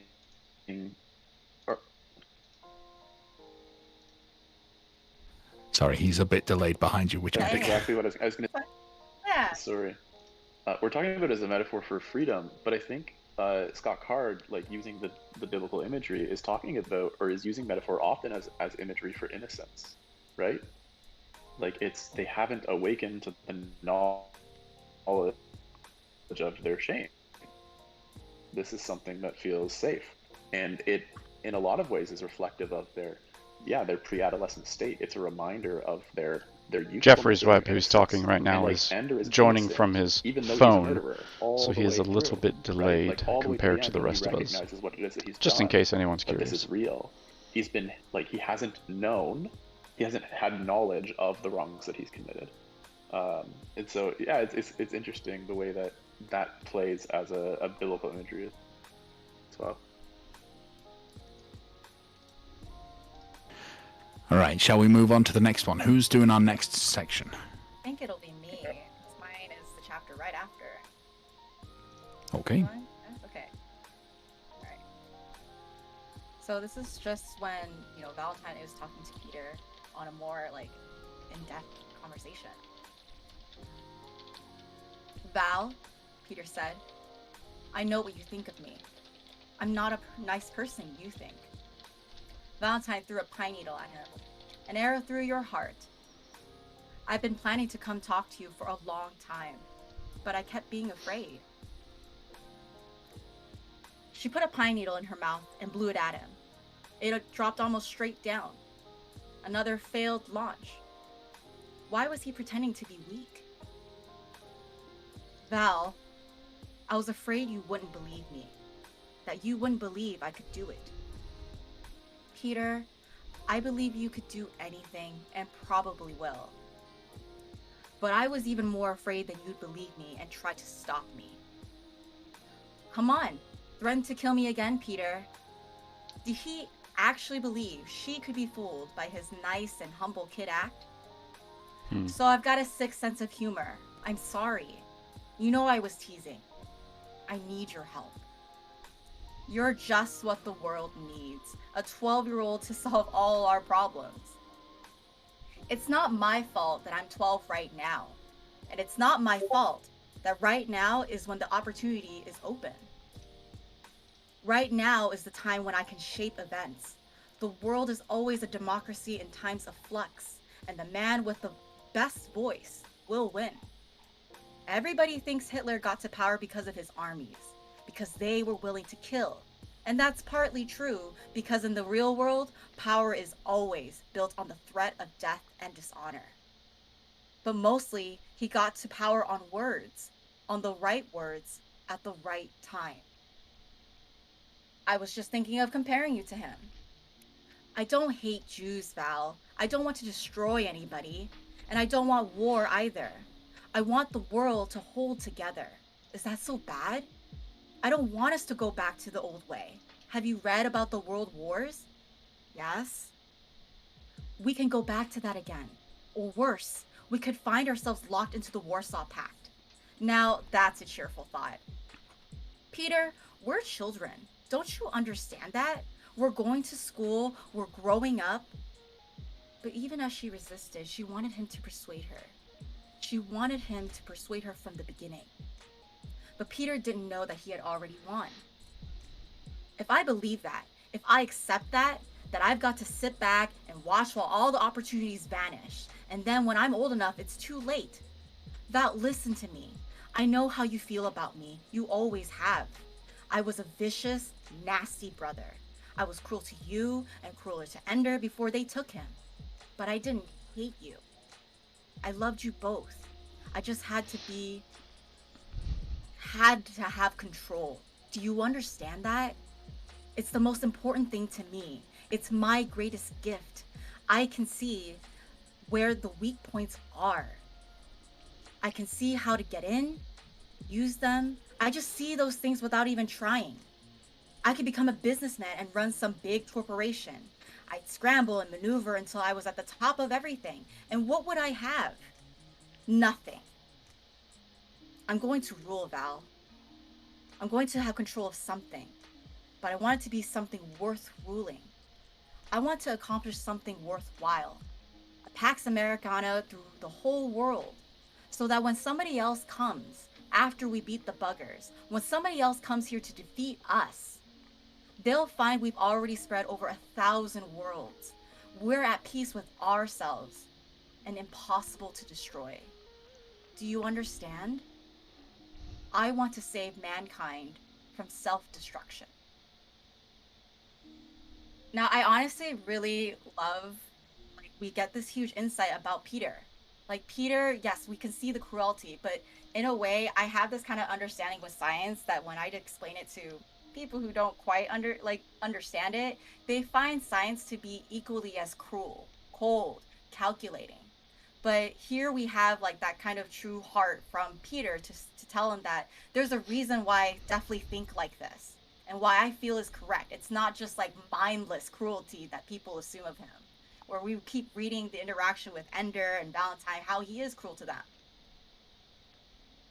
And in a way, like, when he talks about wanting to have control over something, that's how we kind of feel with every character we kind of read across Ender's game. Ender wants control over his own life. He wants to see Valentine. He wants to be a great leader. He wants to make a difference as well. And now we hear that perspective from Peter, and it's more humanizing than we can ever expect from him. Yeah, I loved this passage because it was, for me, it was a little bit unexpected. I don't remember if this was in the movie or not because it was a long time ago when I saw the movie, but to suddenly see this side of Peter, at first I was like, okay, is he manipulating because he's good at it? And, you know, there's this other side of him and he's just basically trying to get his own way. In which, you know, I think it's fair to say that he was. But he admitted it, but it's almost like this, oh, he is 12. You know, and it kind of goes back to what I was saying before, like, they're kids. Like, this blows my mind that the author is using kids in this way. Like, it just seems unrealistic is a stretch, but it's science fiction, you know, it is what it is. But there's this, going back to that grounding word, with this relationship between the two of them saying, you know, yeah, I'm 12 now and I can't help that. You know, I thought that whole context was really cool and kind of gave this new angle to the whole story, and obviously set it up for the rest of the book as well with how everything plays out. But it was such a cool little conversation that they had between each other, pivotal as well. Do you not think Peter was just manipulating Valentine? Oh, I yeah. was gonna say I was kind of torn too. I feel like it really put you in the shoes of Valentine herself, because the whole time I was reading that, I was like, are the bits of compassion here authentic or not? Like, it's clear that he's manipulating. I think we can all agree on that. But the question is, like, how she wonders, can you be manipulative, but still be showing bits of your own vulnerability and bits of your own honest, you know, like, reflection of yourself at the same time. Thank you for that, Ray. And that's the part where I'm constantly teeter-tottering on, is this really what he wants? Is this really how he feels? Or is this him knowing the right words to say to play off of her fears and make it seem like he does have an inkling of compassion underneath his thirst for power? Thank you so much for stopping by and bringing some folks with you. I appreciate that. For me, like, we're just getting into discussion about this book that you see on my screen. We lost you. You're still muted. Sorry? Oh, there we go. So yeah, that welcome moment in. was Come like get also cozy. a turning Settle point in. for me. Like when I see Peter, but Valentine was like, I know he's trying to manipulate me, but also I know he has some right in his ideas. I was like, okay, even Valentine, that is like the best of all of the book, like the most good for say it like that. Even her like is in between, like in a horrible situation, like in war, and she has to take that decision that is gonna affect a lot of people. Like if you know Peter gonna be the president of the world or the leader, that gonna affect some people we don't know, but we Yeah, know that I that know. will gonna happen. It's a And big she group. accepts to help him, and that is like, wow, that's a really We weren't difficult really sure how this was all going to decision work for out, a grown but up. so far And it's going even pretty though well. when they are like little kids, it's even worse. And I really like that moment. It's really like a turning point for me, like to see all the characters. Also for me it was like Atkinson said that it's difficult, like for me to understand that they are really little kids. Sometimes they speak like perfect adults, but sometimes the author give them like traits of kids, and that's refreshing and reaffirming to read in moments of the book. Yeah, that's a notable part there with the dialogue. It does seem very, you know, 20, 30-year-olds and beyond, not 6 to 10-year-olds. Mhm. I I think think Yeah, thank you for reading this passage. I really appreciate it when I came to this part, because from a reader's point of view, we got to learn so much about how Valentine and Ender thought of Peter, and then what Peter thought of them. But in my opinion, it never really was sort of the truth of what Peter thought about them until we got this part, because he finally got to talk about himself. So we finally got to hear what he thought. In my opinion, Valentine, Ender, and Peter are one protagonist on a spectrum. All three of them had an integral role moving the plot forward. So when I look at all three of them, I see one protagonist just on a spectrum. And once they've learned about each other and once they've all spoke about themselves, I kind of understood like how the story progressed in the way it did and how important they were to each other. So that's a really good passage, and it really opened my eyes to what this story was going towards, because I had no idea that Valentine and Peter were going to be so important. that's interesting what you say, Koro, about them being one protagonist. Because I think in a way, you're right. Like, Peter sees people's fears, right? He's able to identify shrewdly their fears and then capitalize on them. And then it says Valentine can see the thing that people most love about themselves, and she can like flatter them into manipulating them. And then Ender sits in the middle in a way, and he sees them, and this will be like the next quote you read is my section, but he sees them and he understands them and loves them. Like he sees the whole, kind of both sides of the coin. So Valentine gets the good and Peter gets the bad, and Ender carries both together, which is really kind of cool. I think that what's also interesting about this quote is it's reflective of a recurring theme throughout the book, which is the idea that like the characters come to this point, like they're all like, it doesn't matter if it's Graf or if it's Ender or if it's Bean or if it's Peter or if it's Valentine, like all of the characters are like trying to manipulate. They're lying, they're like squeezing, trying to do these manipulative things. And all of the characters reach this point where like, except maybe Mazer or Rackham, reach this point where like the thing that they need to do to advance their cause. For those of you that just came in, Jeffrey's Webb, who's talking right now, is on mobile. So he's got a bit of a rough connection just because he doesn't have Wi-Fi yet. He just moved, so he's having a bit of a rough time. Just so you know. the beginning of the book with Graf. You're cutting out on us, Jeffrey. Yeah. Wait, oh, hold on. I got Where's the- vulnerability and peace. Like, well, what we do with truth, sometimes that works. He's also got that 30-second delay that we all know and love for mobile as well. So it's tough. What I was saying was, there comes a point for each character, and we see it in Graf at the beginning of the book. They foreshadow this recurrent theme, where Graf says, he's talking with Anderson, whomever it is, about, well, what are we going to do if we can't convince him to come? And then Graf says, then we'll tell him the truth. That works once in a while. And it's this idea that there comes a point in almost every character's storyline where they realize that to get, like, they've been manipulating, they've been telling lies, they've been doing all of these things to try to get what they want. And each character comes to a point where actually the thing that they must do in order to get to that next stage, to get to that place they want, is actually choose vulnerability, is actually to speak the truth of their circumstance.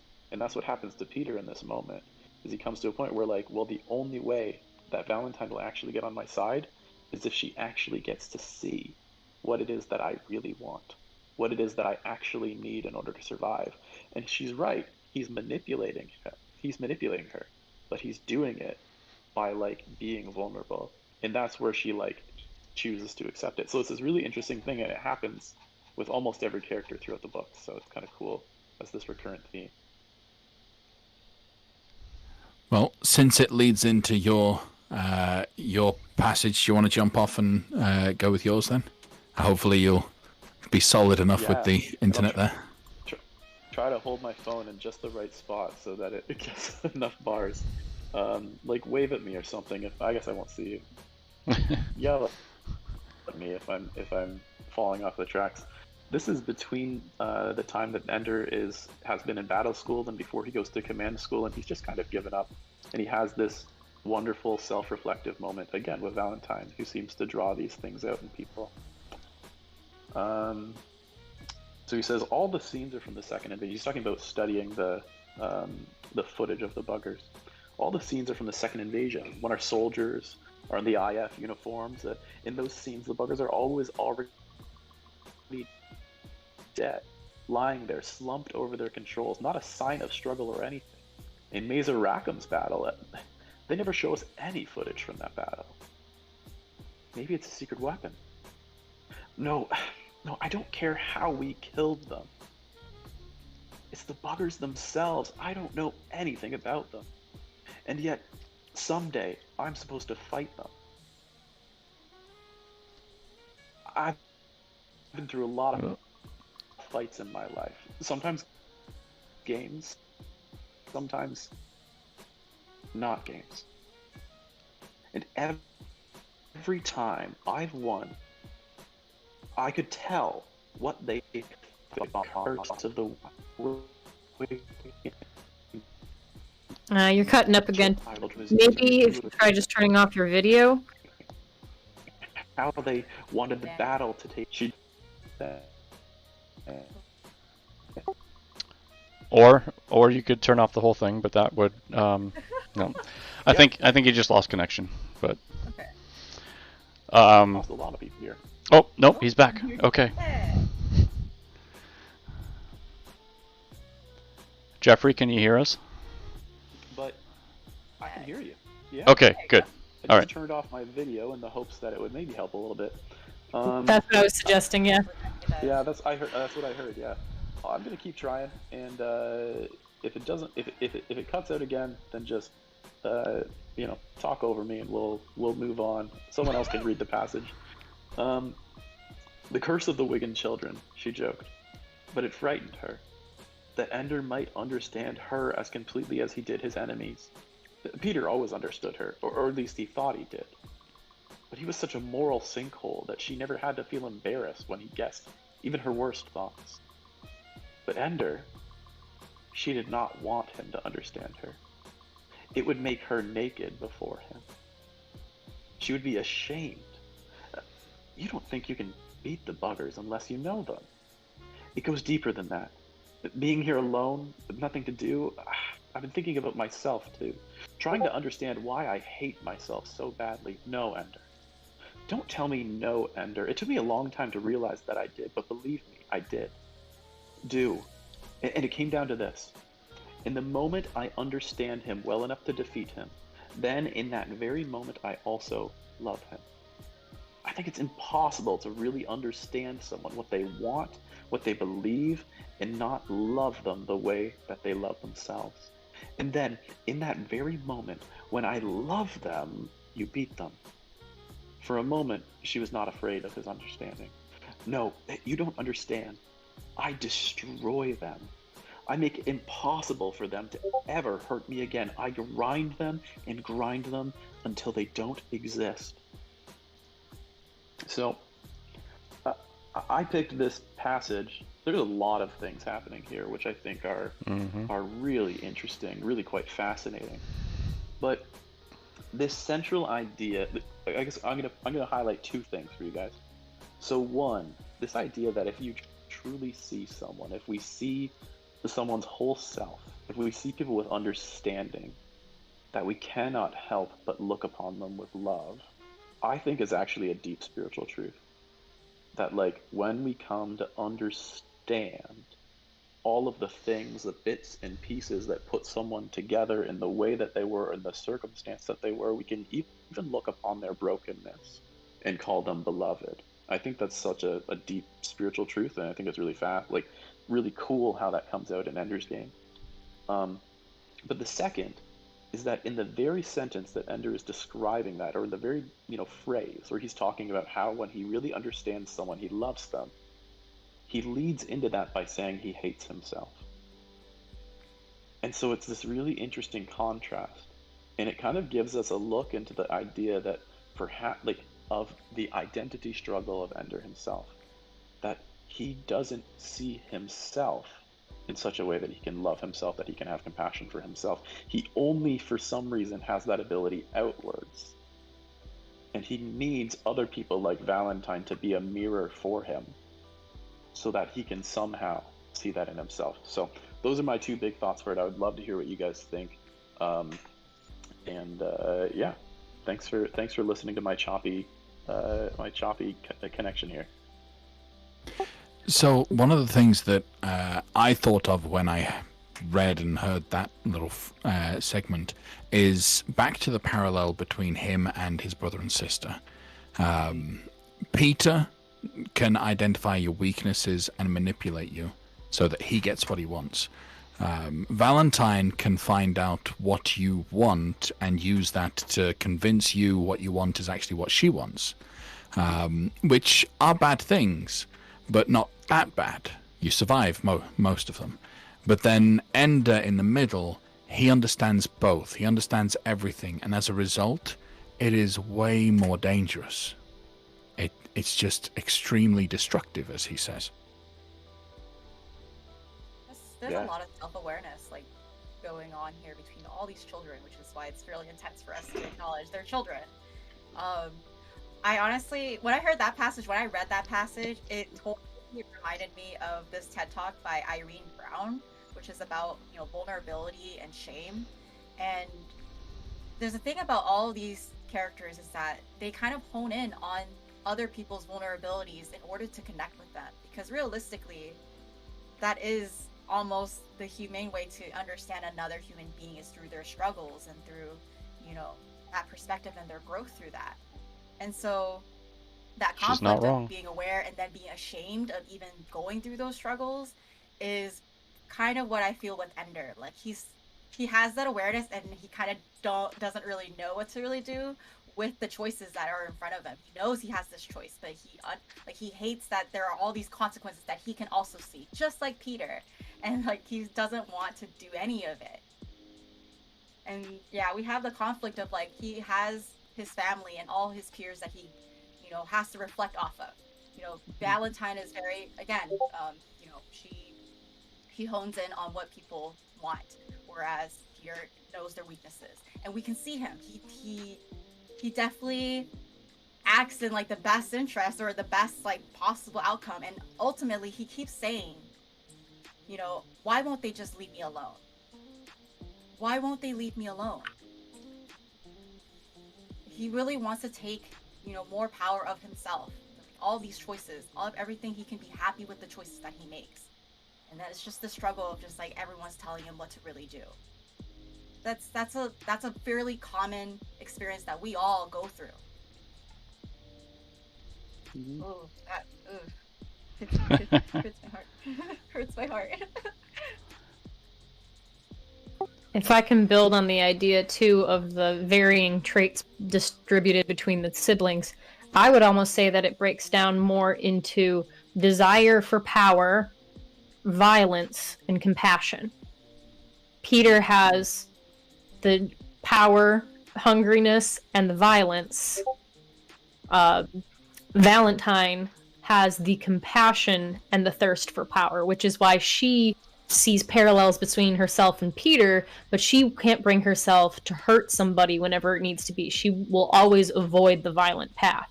Where Ender has the compassion and the violence, where in that if he was left to his own devices, he would not want to hurt anyone. He'd live a totally peaceful life. But when faced with the decision of this person's either going to continue to hurt you or you choose violence, he'll choose violence. But he wants nothing of the power. It was literally thrust upon him. Yeah. And it's interesting that later in the book we see, like, when he's finally let out from under the, you know, the grip of the IF, like, when he becomes Speaker for the Dead, it is fully embodying, like, the good trait. Like, his ability to see and understand all of their story, like, is what allows him to be Speaker for the Dead and to, like, write their story and to, like, invite others into that same experience of compassion that he had. But it was like, yeah, it's that external power and the capacity that he had. You're right. Violence, compassion, and thirst for power, and the two that he ends up spending most of his time working out. That's a really interesting way to put it, Kat. Well, at the same time, he couldn't have become that next level person if he hadn't sought after knowing them as much as he wanted to. Even if it was, you know, if you look at it from a strategic military perspective, there's, you know, I need to know my enemy in order to defeat my enemy. But then he realizes this other truth of almost like, why? What are we here for? Why are we even doing this? What is the real purpose behind all this? And I think, I don't remember if it was Graf or somebody else, but he's like, well, we have to attack first. Or maybe it was his, you know, new mentor that sat awkwardly in the middle of the room. Yeah. But yeah, it's this kind of newfound revelation that he has that pushes him towards this, well, being the Speaker of the Dead. And it's kind of a cool twist right at the end, because it's like, when you think he's got it all figured out, when you think he's as smart as he already can be, there's this poof, the wool has been taken, and I can now actually see the real truth of what's going on here. And yeah, it's pretty cool. Yeah. So it sounds like you're really you're echoing the speech of Mazer Rackham when he says, "Your enemy is your only teacher. They are your best teacher." You like that whole Bubble. Yeah. I don't Welcome in, think sir. but that was a great section too. Right? Like, he hates Good to see you. That he should be really looking in deep as to why he really feels that way and how he can overcome that about himself. You are your own worst enemy. If we can, let's move on to the next person. So who's up next? Might be me. Okay. Okay, so I chose. So he plays this game, this Giants game, throughout this book, and I'm gonna read a passage from it, and let's see what we can take out of it. Feel sorry for yourself, Ender. He typed the words on his desk as he lay on his bunk. Poor Ender. Then he laughed at himself and cleared away the words. Not a boy or girl in this school who wouldn't be glad to trade places with me. He called up the fantasy game. He walked, as he often did, through the village that the dwarves had built in the hill made by the giant corpse. It was easy to build sturdy walls with the ribs already curved just right. Just enough space between them to leave windows. The whole corpse was cut into apartments, opening onto the path down the giant's spine. The public amphitheater was carved into the pelvic bowl, and the common herd of ponies was pastured between the giant's legs. Ender was never sure what the dwarves were doing as they went about their business, but they left him alone as he picked his way through the village, and in return, he did them no harm either. He vaulted the pelvic bone at the base of the public square and walked through the pasture. The ponies shied away from him. He did not pursue them. Ender did not understand how the game functioned anymore. In the old days, before he had first gone to the end of the world, everything was combat and puzzles to solve. Defeat the enemy before he kills you, or figure out how to get past the obstacle. Now, though, no one attacked.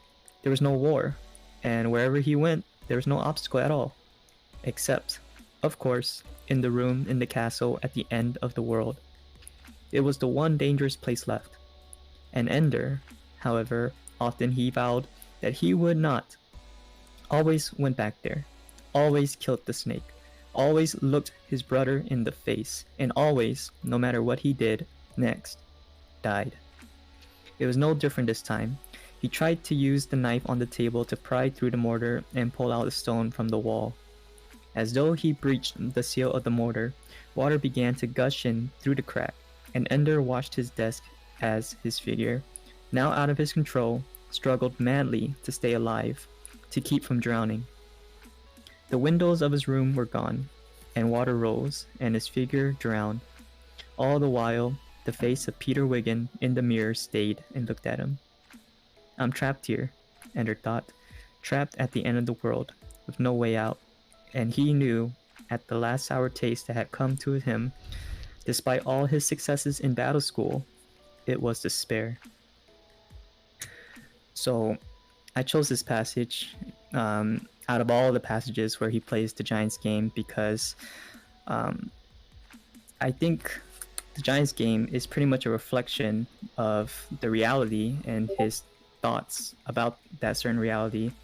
Like the Giants corpse were the adults that, you know, put these set of rules on him that were unfair. And I believe later in the story, you know, the dwarves ended up taking the faces of, you know, the people that are also playing this game, are also the students in this school. And when he looks at the mirror, he sees Peter. The snake later reveals to be Valentine. So there's a lot of things that I can take away from this passage, and you know, it kind of explains more as we read on through the book. But the one thing that I really wanted to kind of say is when he gets to this end of the world part, and he talks about despair, and he talks about how they talked about the last person that played this game ended up, you know, offing themselves. It kind of makes me wonder what was really going through Ender's mind as he was playing this game, and why he kept approaching the end of the world, and what is it that he's trying to do. I'm sure he's trying to figure it out as well, but I think it kind of just it's hard for me to say without kind of reflecting on myself, but I feel like we always get to this point in our lives where we kind of think about, okay, all of this is all of this, where do we go from here, kind of thing. So I'm just excited to hear what someone else has this takes away from this.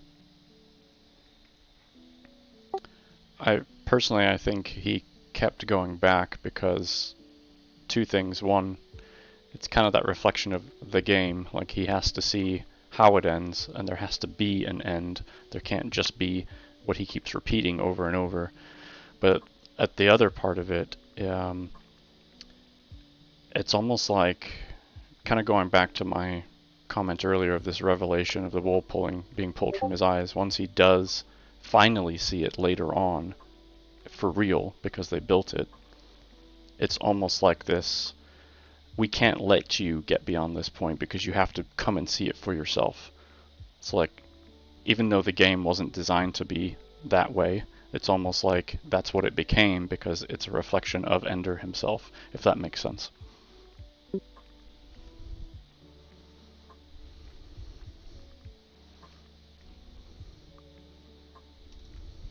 Any other thoughts? Comments? Looks like Pipe has ran away.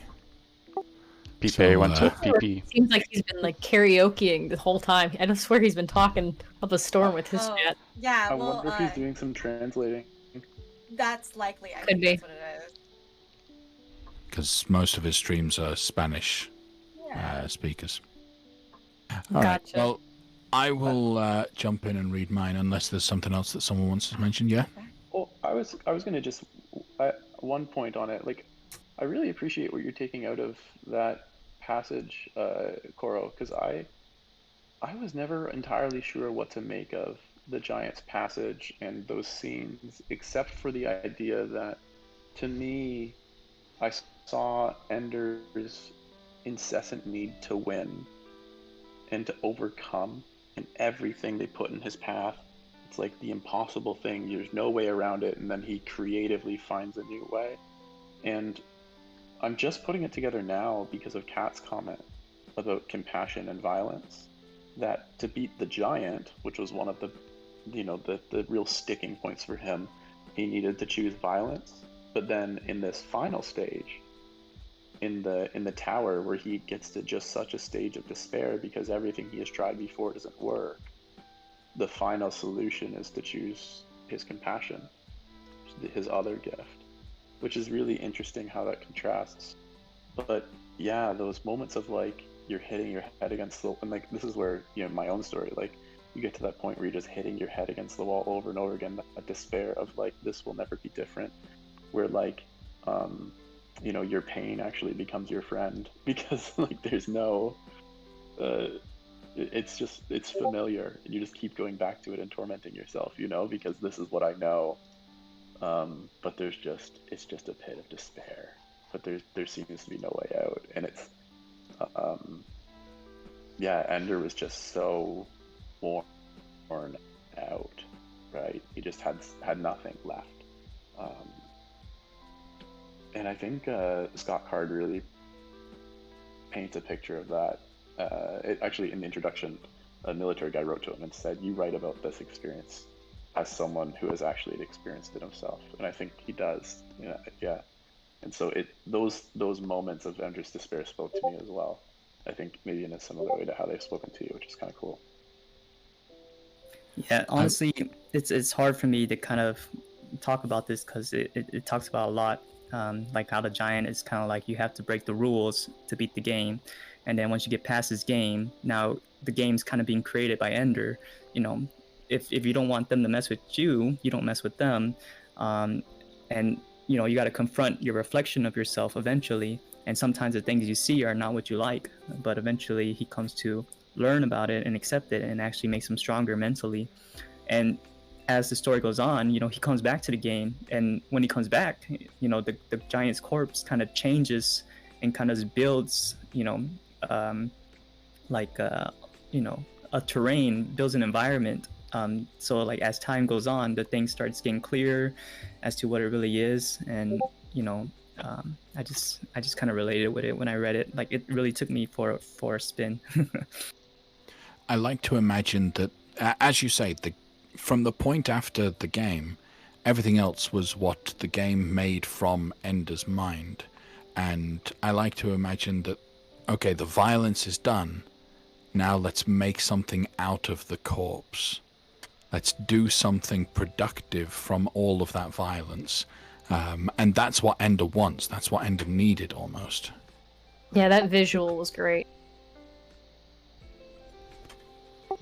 Yeah, Ender needed a reason to justify it all, because the reason he was given just was not good enough. Right. I'm sorry, What I I think is received a interesting. call in my family, but that's why I left for a second. But I'm trying to like translate to my chat some of the things that you are saying, so that's why.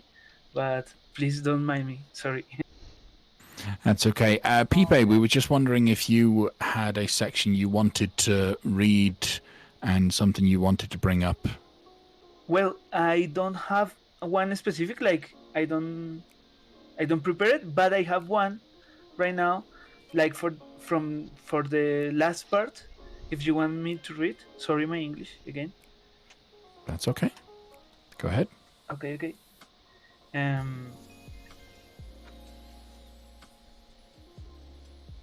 I'm not human, Petra. Ben replied, and my species dies with me. She laughed at his joke, but as she looked into his eyes, she saw that it wasn't a joke at all. Whatever he meant by that, he really thought that it was true, not human. But how could he think that? All of people Petra knew who was more human than Bean? Let's go back home, Bean finally said, before somebody comes along and shoots us just for loitering. Home, said Petra. Ben only halfway understood. Sorry, it's not Armenia. No, I don't think Armenia is home either, she said. And Battle School sure wasn't. Not Eros. This is home, though. I mean, Ribeirão Petro, but here too. Because my family here, of course, but... And then she realized that she was trying to say, it's because you are here, because you are the one who went through it all with me. You are the one who knows what I'm talking about, what I'm remembering, Ender. That terrible day with Bonzo, and the day I fell asleep in the middle of battle on Eros. You think you have shame? She laughed, but it's okay to remember even that with you, because you knew about that, and you still came to get me out. Now, correct me if I'm wrong. That's from one of the sequels. Was that from Ender's Shadow? Yeah, I think it's from Ender's Shadow. I was from Ender's Shadow. You were so prepared for the book club, you read the entire series. No, I didn't know that it was. Oh, okay. Sorry. No, now I'm excited to read that one. Wow. Yeah, Bean and Okay. Petra. Save a What? teaser. It's a little excerpt from the future. A little teaser. I'll take People that. on Hold the on. Read all of the book. Hello, minor. Sorry, I read all of the book that I got, and I didn't know that it was all of that. I thought it was all complete. Oh, you Wow. got like the novel that like with Not like the omnibus a version. box Yeah. set. Yeah. Wow. Read like 1,000 pages for the book. Well club. done. Holy smokes. Wow. Well, I read like 1,700 pages. I that was the length of the book. It was And cool, here's but- me and Jeffrey thinking, okay, we should pick a book that's between 300 and 350 pages for a month's worth of reading.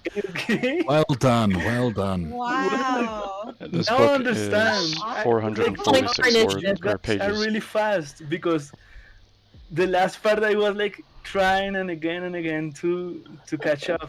And he read Oh my 1,700. That's funny. Well, Right, No, well, I gotta since- catch up Awesome. now. it was awesome. So They're all good books. So Yeah. at least you didn't read something awful. yeah. You're- You're, Exactly. you're like, why are they all talking about like the first early parts of the book? True, eh? Oh, that's Nice. Okay. Well, again, one thing that I get from all the books now that I understand that I read all is because first of all I read it from a PDF format, not the book, and they came all together, like without chapters and all. So that's why I start with one, and maybe the other one and the other one. And I was like, wow, they are really happy with this book, 1,000 pages. But I read it. It was cool. Next book club, War and Peace. Yeah, yeah. Oh my god. Yes. Yeah. And, No, thank you. anyway, now that I know that I really like a lot of the book, of all the saga, I have to say that still, all the way, is this is not like the typical books that I used to read, because um I'm I'm more interested as a writer in the language. Like these have really moments that are really beautiful written, but also they are sometimes that is all dialogue or all descriptions, and sometimes for me it was like really like one dimensional in parts, not in the themes but in the language. I know what he's saying. If I try to, like, it was like a direct way of writing, like he was doing a lot of metaphors on all the things, but more like in the themes of politics and moral of the story and the growth of the characters, which is pretty like a characteristic from screenplays too, that they are direct and they are character centered. But there are moments like the one that I read, and especially the video game that Ikekoro read, that is like a complete metaphor from all the situation that the characters are, and that was for me the best part. Like he getting inside the eye of a giant and then finding the face of his brother, all that metaphor that don't have like an actual explanation, but you can understand the atmosphere, and like sometimes like the emotional atmosphere of the characters. That was like the best parts of the book for me. Not like a big part, but the best. And when the first book finished, like in what part, in which Ender goes with the egg, right? Yep. And Yes. that's the okay, nice. I was gonna say, you know where the book's in? Clearly, yeah. Okay, That was I a think that was a it- very I good point. get good to be here with all of you. I totally get what he's I saying, get though. what you're saying though, Pipe. About, As a writer. Like Scott Card's writing is, it's not poetry.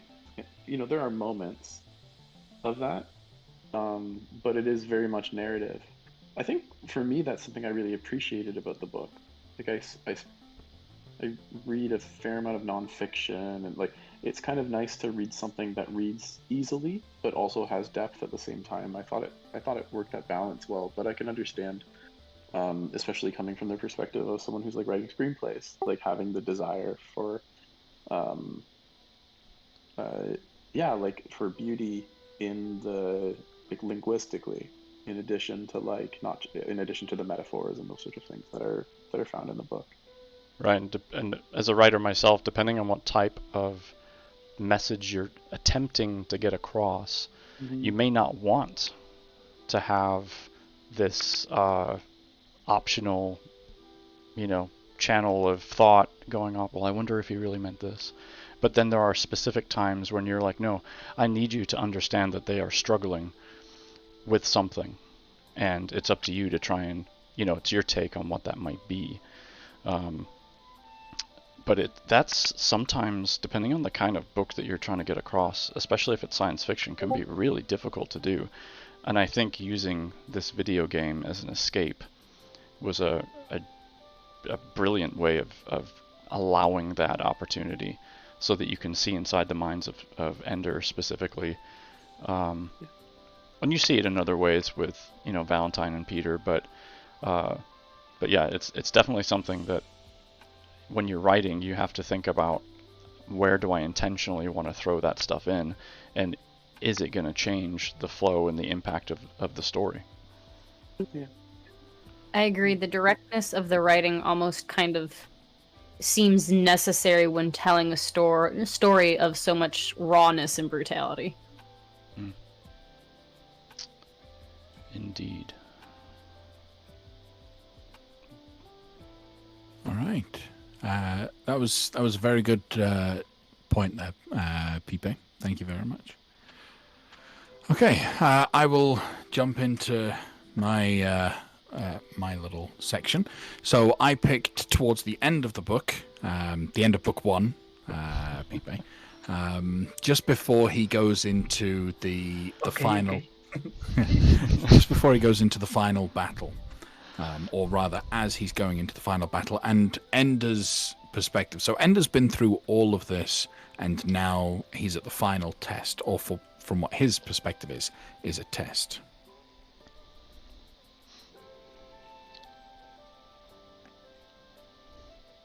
Okay. The observers behind him began to cough, to move nervously. They were beginning to realize that Ender didn't know what to do. I don't care anymore, thought Ender. You can keep your game. If you won't even give me a chance, why should I play? Like his last game in Battle School, when they put 2 armies against him. And just as he remembered that game, apparently Bean remembered it too, for his voice came over the headset saying, "Remember, the enemy's gate is down." Molo, Soup, Vlad, Dumper, and Crazy Tom all laughed. They remembered too. And Ender also laughed. It was funny. The adults taking all this so seriously, and the children playing along, believing it too, until suddenly the adults went too far, tried too hard, and the children could see through their game. Forget it, Mesa. I don't care if I pass your test. I don't care if I follow your rules. If you can cheat, so can I. I won't let you beat me unfairly. I'll beat you unfairly first. In that final battle in Battle School, he had won by ignoring the enemy, ignoring his own losses. He had moved against the enemy's gate, and the enemy's gate was down. If I break this rule, they'll never let me be a commander. It would be too dangerous. I'll never have to play a game again, and that is victory. I particularly liked just the whole setting at this point, because throughout we've been getting hints that the adults are the real enemies. And from Ender's perspective, Mesa Rackham was his enemy. He thought he was going through simulations and fighting against Mesa, and he was learning to understand Mesa and the adults, and eventually just decided, I'm done with this game.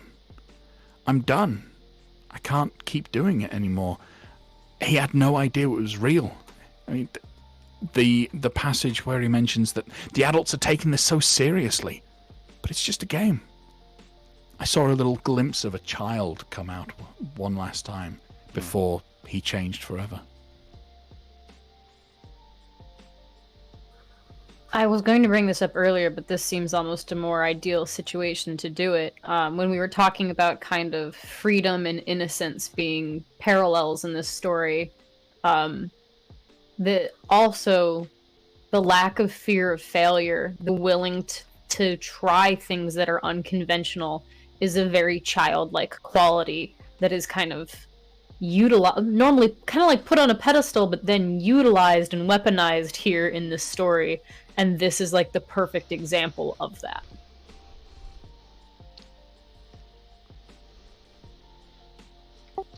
Only to then realize that he's Mazer being... actually makes that point. Oh, sorry, all I was gonna say was only to then realize he was just being manipulated on the most master level that you can be manipulated. I mean, that would, he sleeps for days after that, but if that were me in Ender's shoes, rage is all I would have had, I think. Rage and then sleep. Because, I mean, to think that all this time I'm just playing a game only to find out that I'm actually not playing a game, and it's after a certain point, it's real, and people are dying, and all the what ifs come out. But it's like they pushed him to do this anyway, because, as you pointed out in the text, Aaron, about, well, I'm just not going to follow your rules. Had that not happened, maybe the outcome wouldn't have been the same. And it's hard to tell if Mazer was rolling the dice on that, or if they had studied him at such a high level that they knew that he would just crack and say, you know what, screw you, I'm doing it my way. And that's really hard to tell based on the text, but it does make you wonder. Yeah. Would Ender have done that last battle differently if he knew that it was real? Absolutely. Would he have done it differently if he decided he was going to follow the rules and do it like a proper battle? I don't know. Most likely. So I think that also feeds into the fact that he, at the end, regrets everything about that last battle, because he gave up on the game and millions died. I think I remember it more so in the movie, just because of the emotional toil that went with it, and seeing all the generals and stuff in the background. And then he sees on screen the real thing, and he's like freaked out, because, why is this live? What are we seeing here? What's happened? And I've killed millions. Like, he's blown away. And rightly so. I mean, that would break you to the core, I think.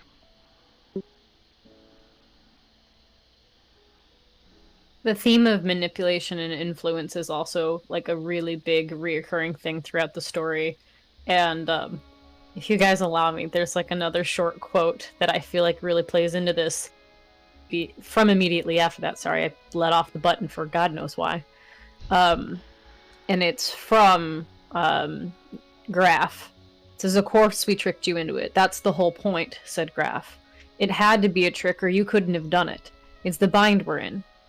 We had to have a commander with so much empathy that he would think like the buggers, understand them and anticipate them. So much compassion that he could win the love of his underlings and work with them like a perfect machine, as perfect as the buggers. But somebody with that much compassion could never be the killer we needed. And I feel like that just kind of really drives home, like, they knew that emotionally he couldn't handle the sheer amount of loss that he would cause. And so this was the only way they could do it to him. And it's horrible because, and he kind of goes through this as he starts to nurture Bean. He starts to understand Graf's position without really knowing that that's Graf's position. But Graf didn't want to do that to him. He realized he was ruining him, but he also realized that was the only option they had.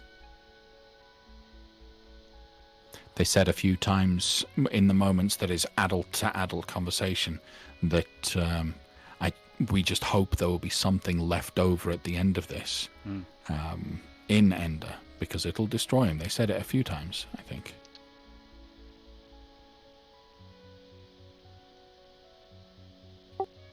As much as the book is fun to read, it's also, from that perspective, such a defeat to human beings because of what you have to go through in this setting to achieve such an outcome. It's like gut-wrenching. You don't want to read it again, you don't want to look at it, you don't want to think about it, and then put yourself in Graf's shoes, where you have to make that decision and actually commit to it in such a way that you can't let go. That would be torture. Like, if I had to do that to my son and say, okay, I need you to go do this, but I'm not going to tell you the real reason why, that would kill me on so many levels. That would be insane. The whole Bolton book was kind of a gut-wrenching read, I have to say. As fascinating as it was, there was so many times when I was just like, this poor tortured soul, and then like had to figure out what happened next, And I think that's kind of why Orson Scott Card chose to make them kids at such a young age of kids, because we all want them to be kids. We all want them to go back to school, play in the playground. But they weren't. There was a time where, kids were enlisting into the military. That's how we had to awaken kind of our humanity. Like at some point we were like, we can't do that anymore, guys. It's I'm actually like rewatching just the scenes from the movie itself, and even at the end of the book, Raph says, you'll be remembered as a hero, but anyone would know from the other side of that mirror would be, I will be remembered as a killer.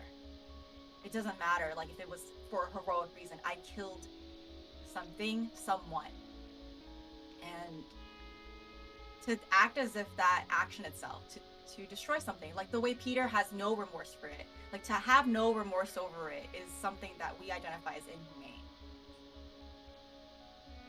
Did anyone else find it interesting that the court proceeding thereafter that Graf was involved in was essentially just talked about instead of talked through? Because I thought that could have been a whole nother chapter by itself.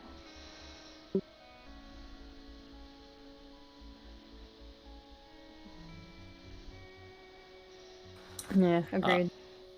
I wanted to. This is really hard to wrap my head around, so I'm trying to find something valuable to talk about. So I wanted to dig into my own personal experience when it comes to like being a kid, and like the concept of games, and even the concept of fairness and unfairness, because we hear about Ender talking about things being unfair, and it's like, oh, if you're gonna cheat, I'm gonna cheat, all of that stuff, and kind of losing that innocence of playing by the rules. I remember being a kid playing with my older sister. We were playing Nintendo 64, and she would mess around with my controller whenever it was like a very crucial moment for me in the game. And I knew deep down, I was like, I was gonna win this game if you had not messed me up. And I would whine and cry, and then in reality, she won the game. She did that, and she won. But in my head, I'm like, man, if you did not do that, I would have won. This is so unfair. But on the screen, it said, she had won.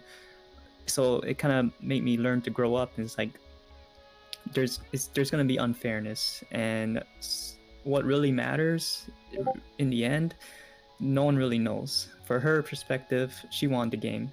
In my perspective, she didn't win through any fair means. So it kind of makes you stop and wonder, what's going on with these kids, to a point where they're put in unfair situations and how they have to navigate around that.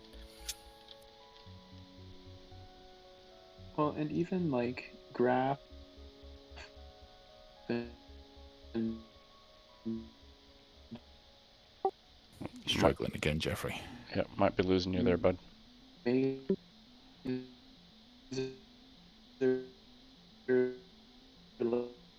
Like try to, it was us. We're going to need you to say that again, but without your camera.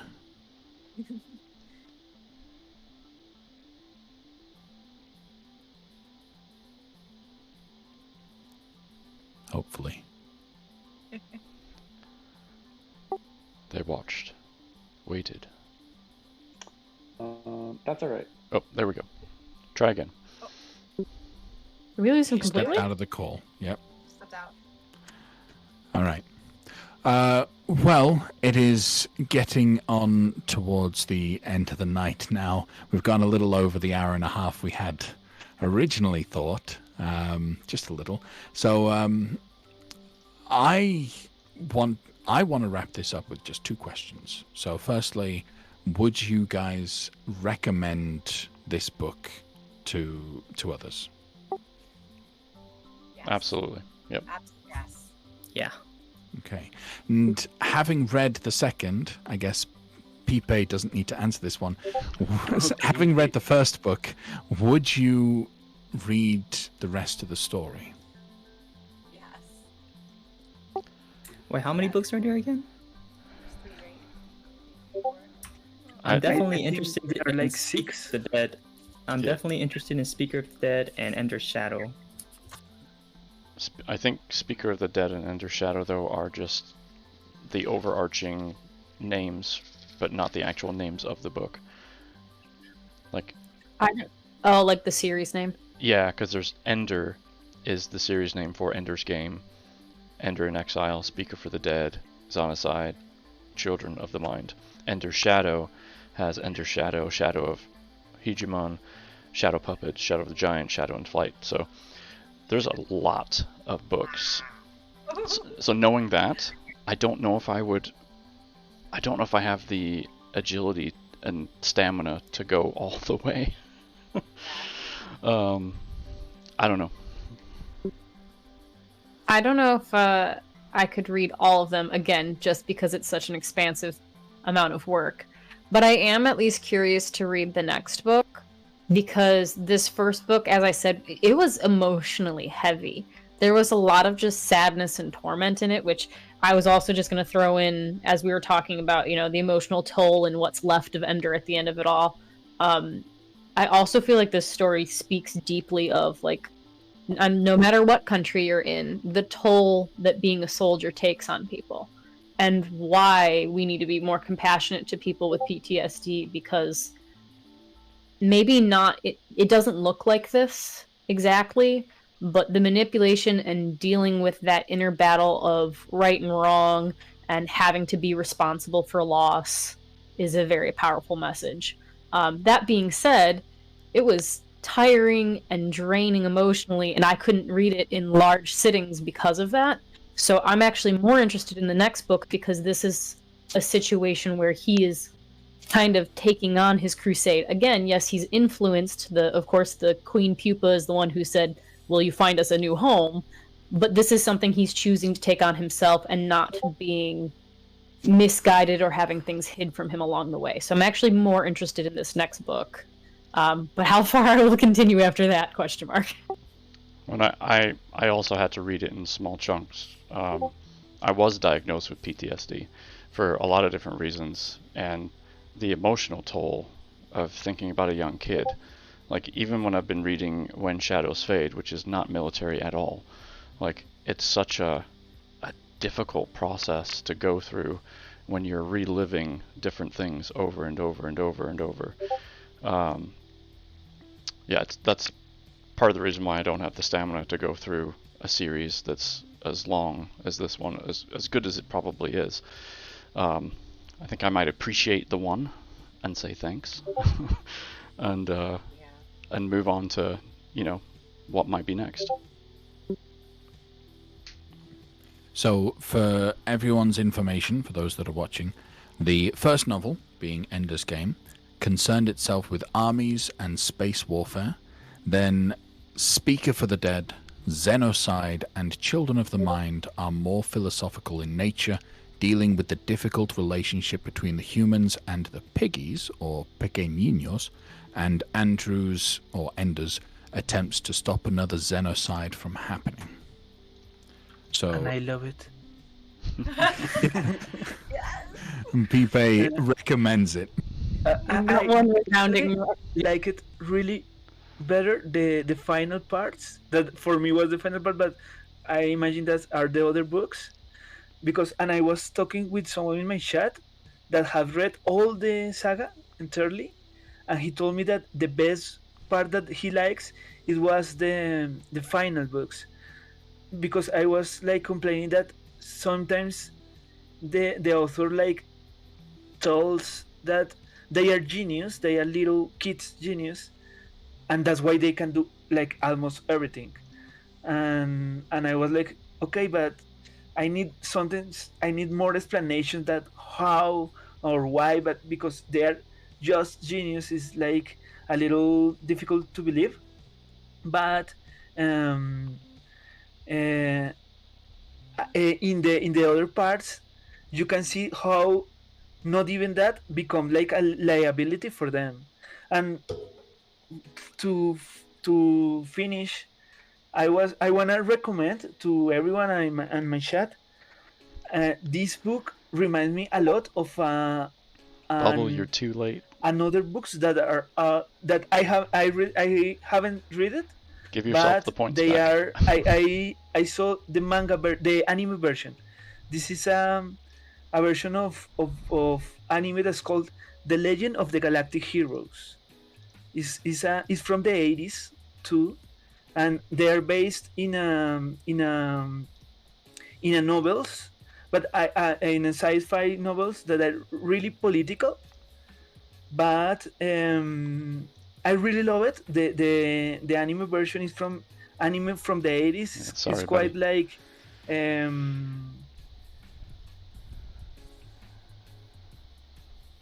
corny. It's a little corny, sorry, but it's super interesting. Like the ideas of politics and the characters, they are adults in this anime.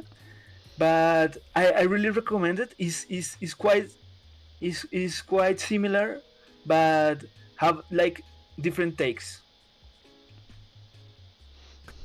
Okay. All right. Well, there you have it, everyone. You have our Twitch stream book club seal of approval on Ender's Game and at least one of the sequels as well. So do definitely get. We do recommend grab yourself a copy, whether it's the physical, the audio, or digital copy. Do go ahead and read it if you are able to. The last thing I want to bring up is just my Jubilee Obi in the chat said this was her favorite book growing up, and her other was The Giver by Lois Lowry. So thank you for giving us an insight, Jubilee, into that being your favorite book. Does anyone have anything they would like to add as we sign off? As we wrap up? Shout out to Jubilee Obi too, another book streamer. Yes, a fantastic book streamer, Jubilee. I think we can also say this was a really fun success and that we should certainly do it again. And hopefully Jeffrey will have internet. And hopefully we'll get some material out a little bit sooner for everybody to post. I was going to design flyers and stuff for us to post to our social medias and didn't get to it this time. Next time! Yeah, I gotta say this was super fun. Starting with the Kahoot, going into the passages, my brain was just firing so many different signals because there were so many things I wanted to touch upon and talk about. And then when people started giving their own perspectives, I was like, man, this is fun. Absolutely. So yeah, please everyone send in your suggestions for what our next book should be, and if you want to join us for a book club next time. With that, thank you. And Well, I just want to say thank Ipe. you to everyone. This was really fun. I'm really excited for the next one. I was excited for this, too excited that I really like 3 books for once. But to my chat and everyone, That's please funny. go follow these amazing people. All of them do streams, and they unlike me, they really read. So please go follow them. They are really fun and amazing people. And thank you again for having me. He says that, but he read the I- whole book, okay? yeah, So- I was For The guy that sure. really reads the whole series. Yes, exactly. in a foreign language. Yeah. Just, oh my gosh. For those of It you was that fun, have been it in was my fun. chat, hanging out, talking, or lurking, Good night, I folks. really appreciate you. Good Night. night, everyone. And definitely stick around for tomorrow, 2 Okay, I've p.m. turned off my stream. Central Time, when we meet to finish off When Shadows as well. Fade. Are we sticking Maybe. around for a little bit after? Finish this and Uh, interview the author herself. So Yeah, just a little bit. By the looks Thank you. of the thing. and we'll see you soon. Yeah. So something I wanted to just mention is